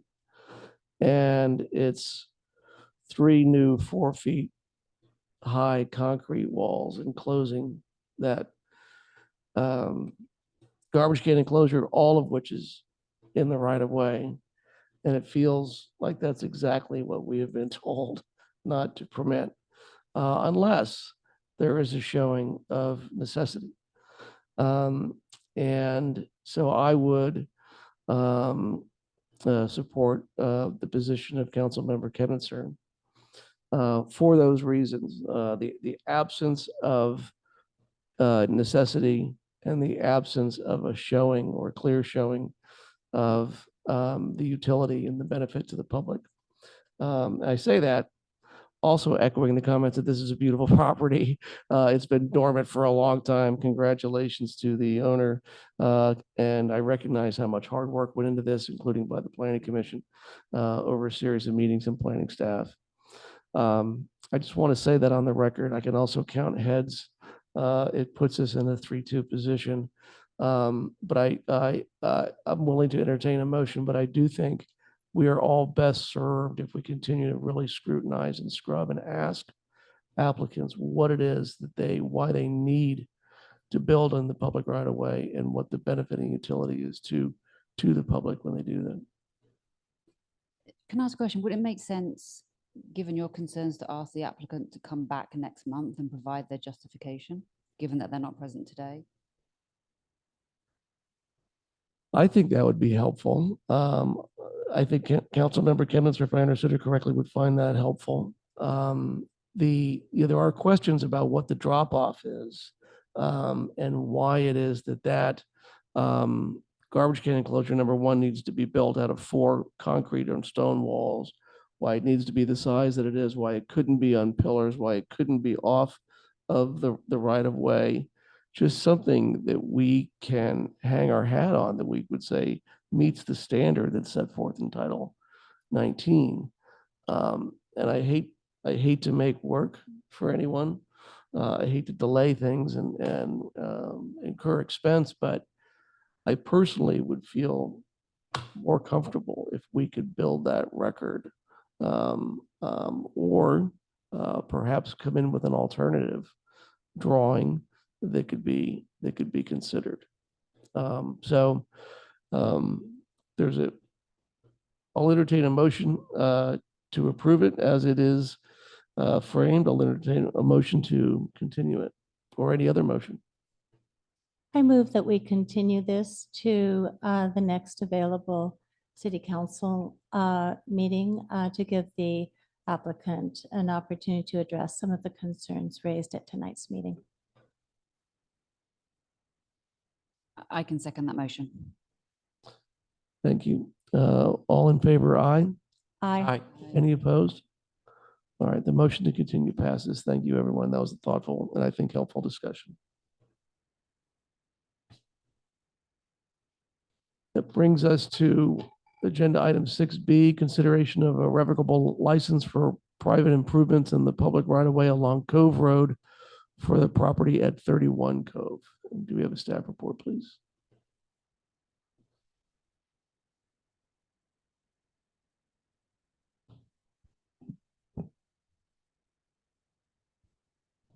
Thank you again, Mayor Lynch and council members. For your consideration is a revocable license application at 31 Cove Road for private improvements within the city road easement at 31 Cove Road. The presentation will provide a background of the application, analysis of the project, and include staff's recommendation. On April 18th, 2023, the Planning Commission granted design review and demolition permit approval to construct a new single-family residence at 31 Cove Road. The site contains an existing tree within the city's roadway easement. The project would replace the tree with a magnolia in a 24-inch box that is listed to grow between 15 and 20 feet tall. A revocable license for private use on public property may be granted at the discretion of the council when there is some benefit to the public. Here, staff suggests the new magnolia tree would enhance the aesthetic appeal of the property frontage without impeding public views or infringing on the privacy of neighboring properties. Staff notes that a 4-foot wide sidewalk must be maintained per county standards, and a condition has been added to the revocable license requiring that a 4-foot sidewalk be maintained should this project be approved tonight. For these reasons, staff recommends that council approve the revocable request for a revocable license at 31 Cove Road. Thank you. Thank you. Do you have any questions for staff at this time? I have just a quick question. Sammy, in your understanding, in relation to our previous conversation, is there a distinction between enclosures or improvements in a city right of way versus a city road easement? No distinction. They're both, both require a revocable license to work inside of them. No, I know they both, it's clear our code dictates that they both need a revocable license. But considering that this is not city property, it's in fact the private property, and notwithstanding the requirement to maintain the 4-foot sidewalk, would a enclosure or would a garbage enclosure, for example, or something like that, would we disfavor that in this revocable license, given that it's not our property? You understand what I'm saying? Yes. We most likely would not permit a structure inside a roadway. It's a roadway and PG&E easement, as typically structures are not permitted in easement areas. Thank you. Any other questions? Yes, Councilmember Cooper, or Wilkinson, sorry, excuse me. I had a really quick question. How big is the existing tree that they're replacing? It wasn't specified on the plans. The architect is here tonight, so they can answer that. Yeah, it looks like a dying tree, at least from the Google Maps image that's in your packet, I believe. I think, and they're replacing it with a 24-inch box magnolia.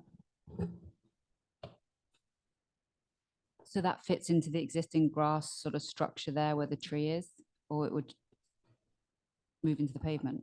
I would think so. What they are going to do, I know after conversations today with the architect, is they're going to verify that the size tree fits into the pavement area that allows that 4-foot clearance between the edge of the box area of the tree and the other side of the concrete sidewalk. They went out and measured today.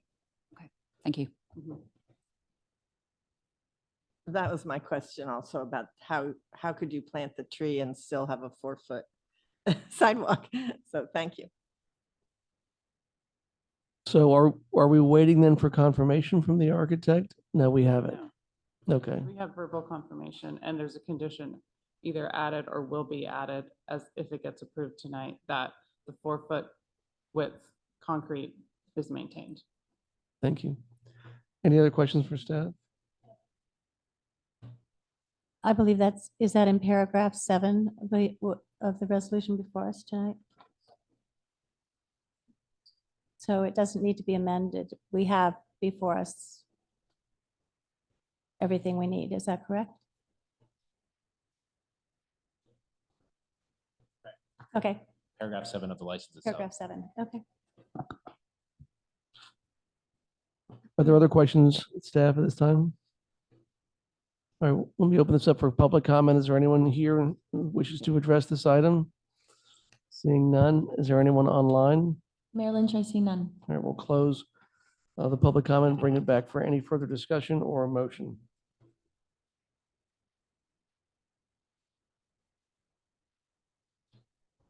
I could move that we approve the revocable license for 31 Cove Road as presented. Second. Thank you. All in favor, aye. Aye. Aye. Any opposed? It passes unanimously. Thank you. That brings us to 6C, which is a discussion and possible action on the Belvedere Fire Tax Survey Report. And then we have a staff report, please.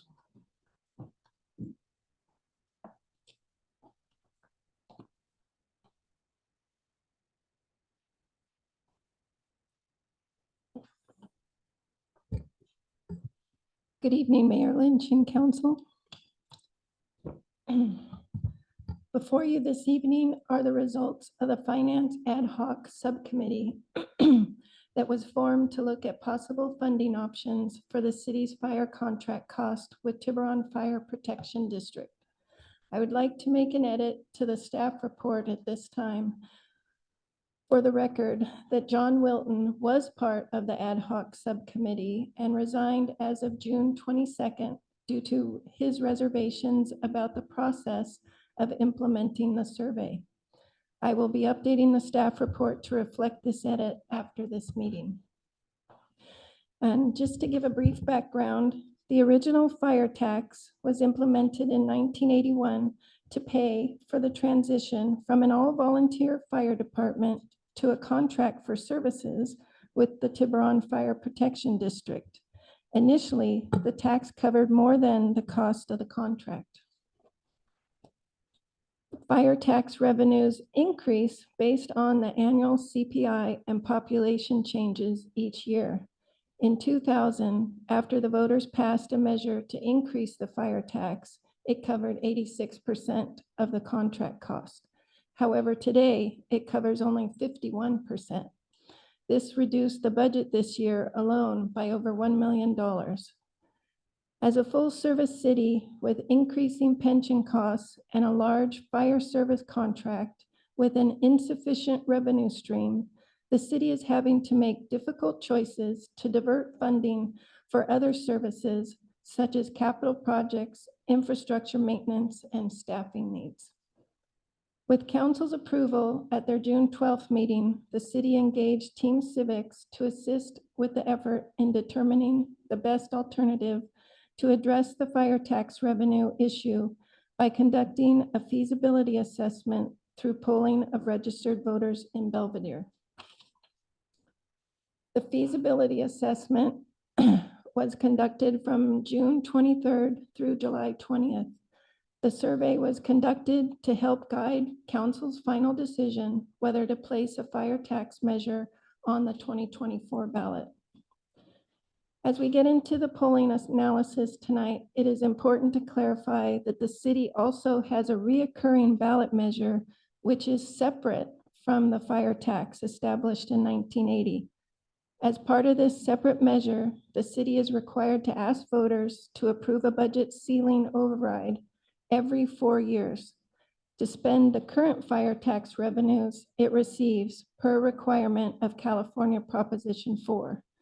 This measure does not increase taxes paid by Belvedere residents. It only allows us to spend the collected revenue. The current fire measure expires June 30th of 2024, and the renewal is due March of 2024. At this time, I would like to introduce Charles Heath, partner at Team Civics, and Dr. Tim McClarney, president of True North Research, who conducted the polling. They are joining us this evening to present the results of the community survey. At their meeting on August 30th, the Finance Committee recommended that no new supplemental fire tax should be proposed at this time. And with that, I will turn over the presentation to Charles and Tim, who will provide the details of the community polling. Well, thank you. Good evening, Mayor, members of council. Dr. Tim McClarney, president of True North Research. With me here is Charles Heath from Team Civics. Tonight's presentation covers the highlights of the survey that we recently conducted for the city. As I go through the presentation, I welcome questions from council along the way or at the end, whichever is your preference. And should I share my screen with the presentation, or will you be sharing it on your end? I can do it either way. I'm ready to share. Okay. So as that screen is coming up, next slide, please. Before we get into the results, it's helpful to take a moment to review the purpose of the study, or what we were trying to accomplish with the survey, as well as the methodology or how we went about conducting the survey.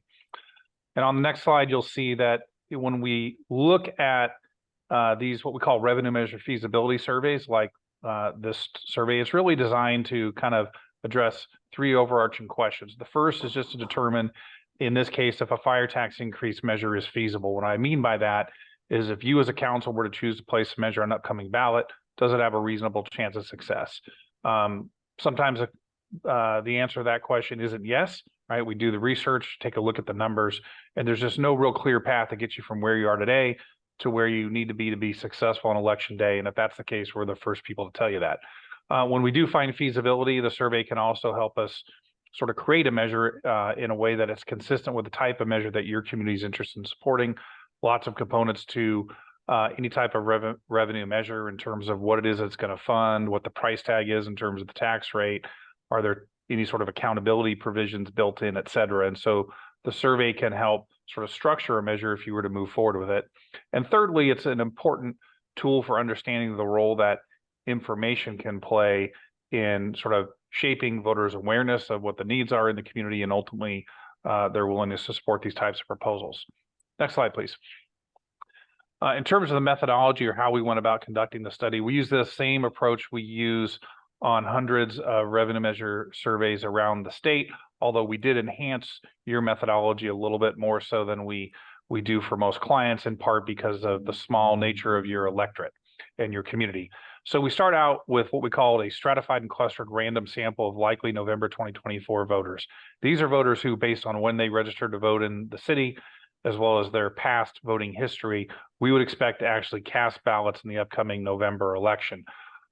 Stratified and clustered means we basically broke that group of voters down according to all the variables that we know are related to voting behavior, things like age and gender, partisanship, household party type, and we ensured that our sample, in fact, matched that larger profile of November 2024 voters on all of those dimensions. So the sample is, in fact, representative of that larger universe on all those dimensions.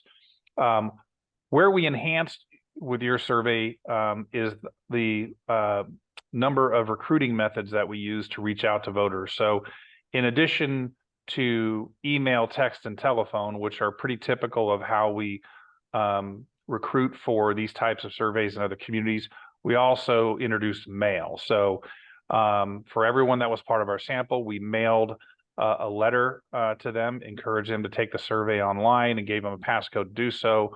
That was followed up by email, which was followed up by text, and then followed up by telephone calls. So 4 different methods of recruiting. All of those links were PIN protected so that only Belvedere residents could participate in the survey, and they could do so one time with a given link. In terms of the overall sample size, it's a small community. You have just 1,546 likely November voters. We had set out with a goal of hitting 200 completed interviews. We actually surpassed that a bit, wound up with 261 completed interviews. Now, because we have a random sample of 261 and not a census of all of your 1,546 likely November voters, the results I'm going to share with you tonight have a margin of error due to sampling of plus or minus 5.5% at the 95% confidence interval.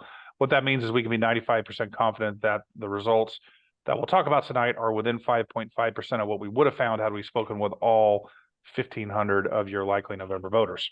Okay, next slide, please. So on to the results. We opened up the survey with a few warm-up questions.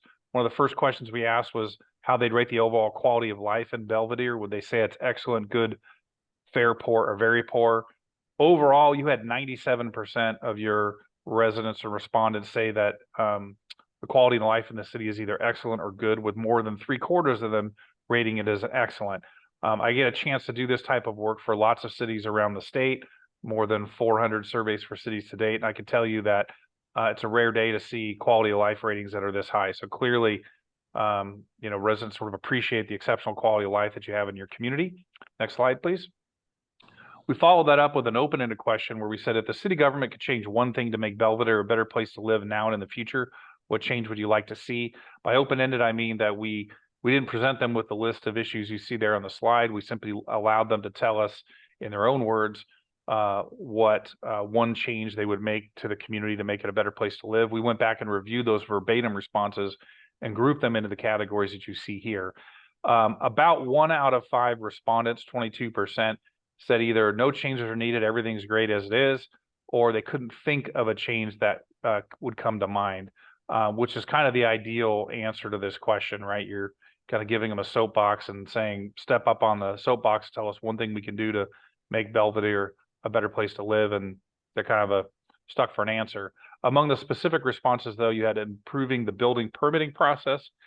10% mentioned that, reducing traffic congestion, about 10%. And then another growth or development related item, limiting growth and development, about 7%. Next slide, please. And then the final warm-up question was, we asked if generally speaking, they're satisfied or dissatisfied with the job the city of Belvedere is doing to provide city services. Because we're asking about the city's performance overall, we're not referencing a specific service area like police or streets and roads. This can be considered an overall performance rating for the city. Among the respondents we spoke with, 85% indicated that they were satisfied with the city's efforts to provide municipal services. You had about 12% dissatisfied and about 3% who were unsure. Here again, I get the chance to ask these types of questions in lots of communities around the state. This is a really good, solid score in terms of overall satisfaction for the city's performance. It ranges anywhere from the 40 percentile range up to, say, the low 90s for a few cities that we've worked with. So overall, really good numbers. Next slide, please. So after those warm-up questions, we get right down to business in the survey with what we call the initial ballot test. And the idea is, before we get any deeper into the interview with a respondent, we start talking in more detail about the services that would be funded, the possible tax rates that could be associated with the measure, as well as sort of presenting them with arguments pro and con related to a potential measure. We want to present to them a mock-up of what we think that 75-word ballot statement could look like if you were to choose to place this on the ballot in 2024 and get their reaction. It's a really good gauge of where your community is at on the natural with respect to this proposal. So the language that we tested is shown here. And on the next slide, we see the results. So as you can see here, respondents are pretty evenly divided. Overall, we had 41% of respondents say that they would support the proposal. You had 42% who were opposed. You had another 16 to 17% who were not sure.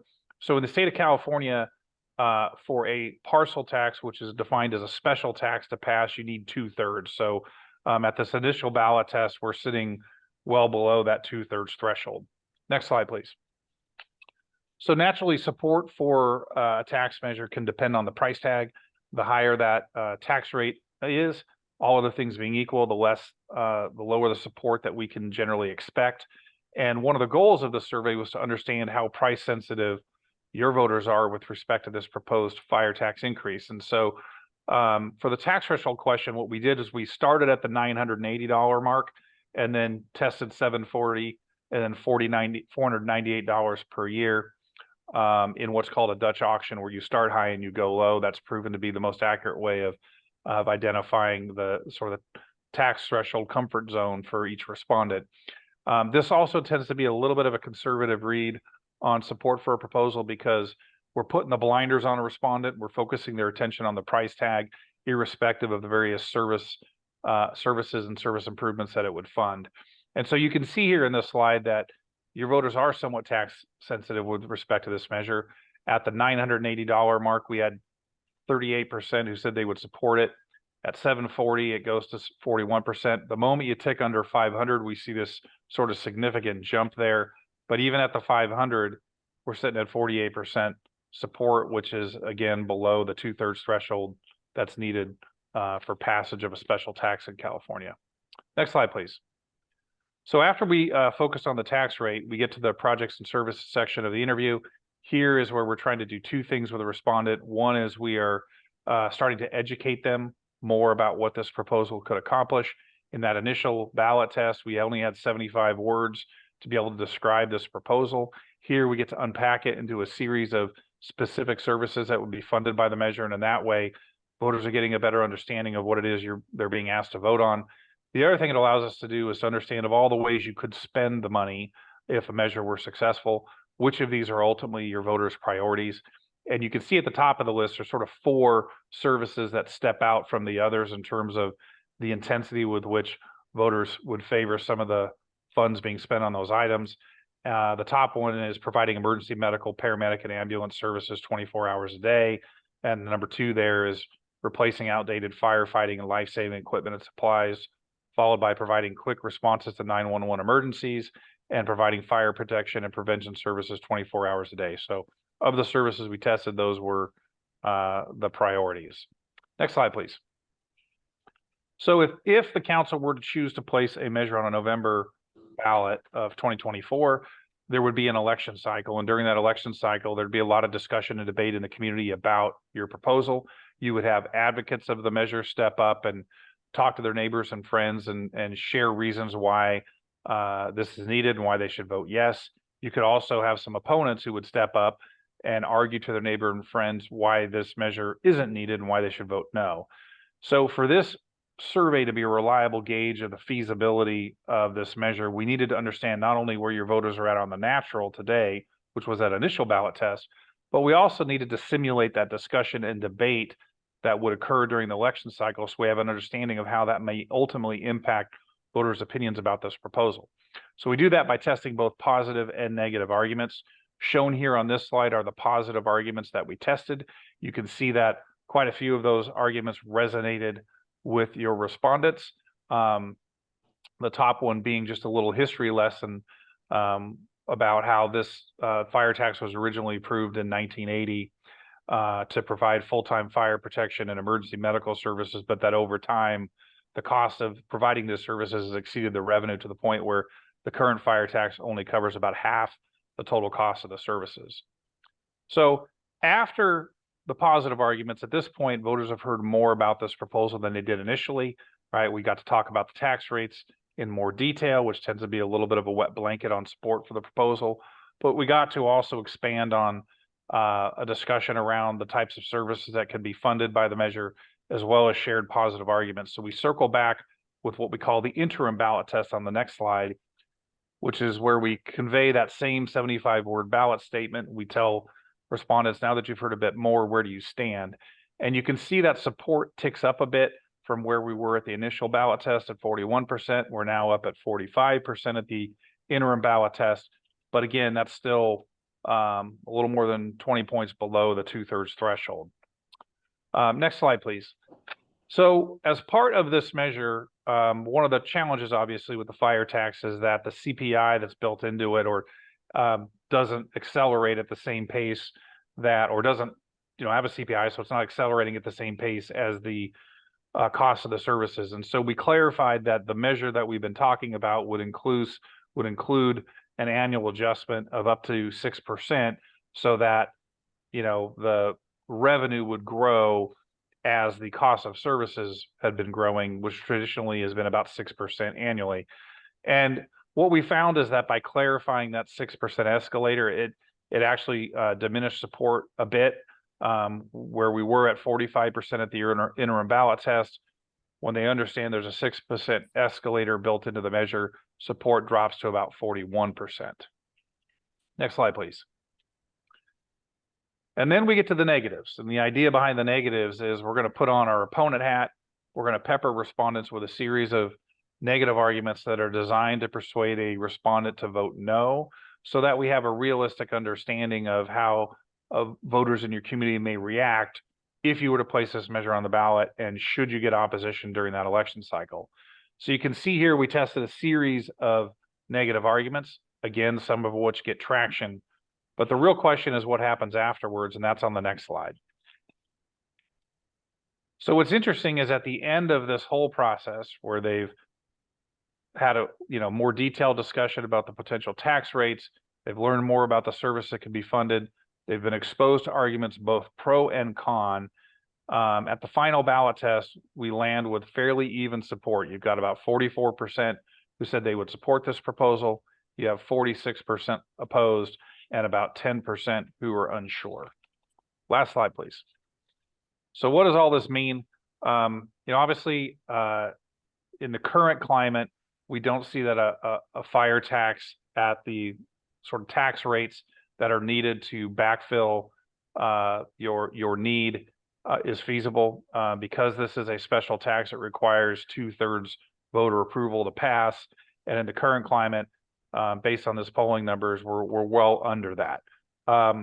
We do see that the price tag itself, that $980 per residential unit, is a sticking point for some of the respondents, that they certainly value the services that they're receiving and value fire protection at EMS. They just aren't prepared to kind of absorb a tax impact of $980 per year. And even when we lower that to about $498, we're still coming up well short of the 2/3 threshold. I will say that, one of the concerns here is there's a tendency for voters in general, and we see some of this in your polling, among voters in Belvedere, that for voters to think that a no vote it maintains the status quo. In other words, the yes would be to sort of enhance these services, but if I vote no on a revenue measure, we get to sort of keep what we have at the moment. And so obviously in your case, that's not necessarily the case. The city is in the position of having to backfill the additional costs of fire protection services, which has other impacts to your budget and your ability to fund other services. And so sort of looking ahead into the future, I think to have a reasonable chance of reaching the 2/3 threshold, I think two things would have to happen. One is you'd have to be considering a more modest tax impact, something that 2/3 of voters could feel comfortable absorbing in a given year.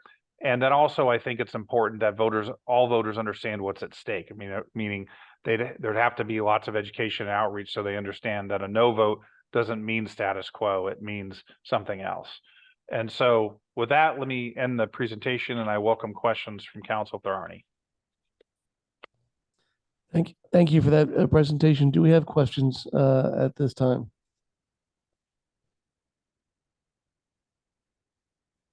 I'm not seeing any questions. Thank you both very much for the presentation. Perhaps if you can stick around, other questions may come up. Let me open this for public comment. I don't see anyone here in the room wishing to comment on this item. Is there anyone on Zoom who wishes to comment? We have William Rothman. Thank you. Yes, thank you very much. I'm curious as to why the negative questions, in other words, the opposition questions, didn't include the fact that was in the recent ARC article that the increase in property tax revenue as a total makes the tax completely unnecessary. Just curious as to why that wasn't mentioned. If you see the degree to which the property taxes are increasing, it shows that you really don't have a problem, particularly if money is spent responsibly. Also, Bob McCaskill, for whom I have great respect, but I disagree with at times, made the point that the Measure D project certainly led to a more negative response to this survey than would have otherwise been the case. For those who agree with Bob McCaskill, what he was saying was that the mistrust of the public towards how the city spends money based upon the Measure D project, which many people regarded as wasting millions of dollars, would naturally make people feel negative about another tax. Those questions were not addressed in the survey, and it may be that they're just not acquainted with what's happening in Belvedere. I would urge anyone who wonders why people have question about or disagreement with the fire tax to read the ARC article, which points out that the fire tax is not necessary. I also would refer you to the earlier presentation about the aging. The gentleman pointed out that 25% of residents of household homes are owned by residents over 60 who are living alone. If you're over 60 and you're living alone, your spouse probably died. Now, what that means, and I wish everyone a long life, but that means that there are going to be a whole lot of homes that were purchased inexpensively years ago, have low property taxes now, and when those people, sad to say, are no longer with us, then those taxes are going to be enormous for the city and obviously make the fire tax, at least in the opinion of many, unnecessary. And I thank you very much for your attention. Thank you. Do we have anyone else on Zoom wishing to comment? I see none. All righty, we'll close the public comment. Thank you. And bring it back for any further comments or questions by any council members. There's no direction or resolution here tonight that's required. But if there's any comments, we can provide them now. I will start. So, so both Peter and I served on the subcommittee of finance that looked into the question of potentially increasing the fire tax. And we really came to this after some deep analysis of our structural finances. And the truth is, our revenues do grow relatively strongly because we do have, you know, a good property market in Belvedere, a little bit more than personal income growth, but not significantly more. And so that's the sort of trend structure that we see over time. But at the same time as we have that trend, we have an increasing burden consistently and increasingly from pension obligations. And then we have this increasing burden from fire. So on a structural basis, we do have a problem. The gap, the spend minus those two items is slowing, but it is a slow bleed. And so really the purpose of the subcommittee was to see are residents interested in paying a slightly higher fire tax to get better services. And I think the results of the survey were very interesting to me because one was that they're actually very happy with services. And so I can see why that would make it difficult for them to see a need for an increase in the fire tax at this stage. And so I feel very happy with the survey. I think we achieved our objectives, which is to see whether there is appetite for that right now. There is not, and I think that's good feedback from the community, and we should, as the Finance Committee has recommended, take that to heart and don't try and pursue something that isn't realistic. So the other recommendation that came from Finance was that we do, over time, really continue to look at that structural budget issue and look for means of increasing revenues or creating efficiencies on the expenditure side, because over time that drain on the general account will get bigger, and at some point we do need to address it. And just as a sort of side point, it was interesting when we look back at the data to find that actually a fire tax increase measure was brought in 1994 and it failed quite considerably, and then was brought back again in 2000 and it passed with 90% support. So I think it is this is a long-term issue for Belvedere. We should, you know, continue to evaluate it over time, continue to see what happens with our finances, and look to how we can either make progress on a fire tax or something else in the future, but certainly not today, because that's not something that our community wishes to have. Thanks. Thank you, Councilmember Wilkinson. Any other comments from my colleagues on this agenda item? I just want to, seeing none, let me just close by thanking all the members of the Finance Committee, all the members of the subcommittee on evaluating the fire tax, Vice Mayor Mark and Councilmember Wilkinson for the incredible amount of hard work that went into this and the deep analysis. I think it was an incredibly important deep dive into the finances and a good test of where our community is right now, including our community's understanding of what our financial situation is. And I encourage everyone who's interested in this topic to read the staff report and attachments for agenda item 6C. It is remarkable and incredibly informative. And I also want to thank Helga Cotter, our Director of Administrative Services, for all the incredible hard work that you do as well. Thank you. Can I just thank Tim and Charles as well for all of their work and guidance, which was really first rate. So thank you. Yes, ditto, thank you. All right, that brings us to the open forum, which the agenda describes as an opportunity for anyone to address a matter that's not already on the agenda. Do we have anyone on Zoom? There's nobody in the room here. We have William Rothman. Thank you. Thank you very much. I really want to express my appreciation for how the sound system has been improved. I don't know what was done, but compared to the way it was when you first began these Zoom with the participation of people at home, it's light years better than it was at that time. And one really feels that they can that they're being part of the process. Thank you very much. Thank you very much. Do we have anyone else on Zoom wishing to address the open forum? Mayor Lynch, there are no other hands raised. All right, we'll close the open forum and we are adjourned. Thank you, everyone.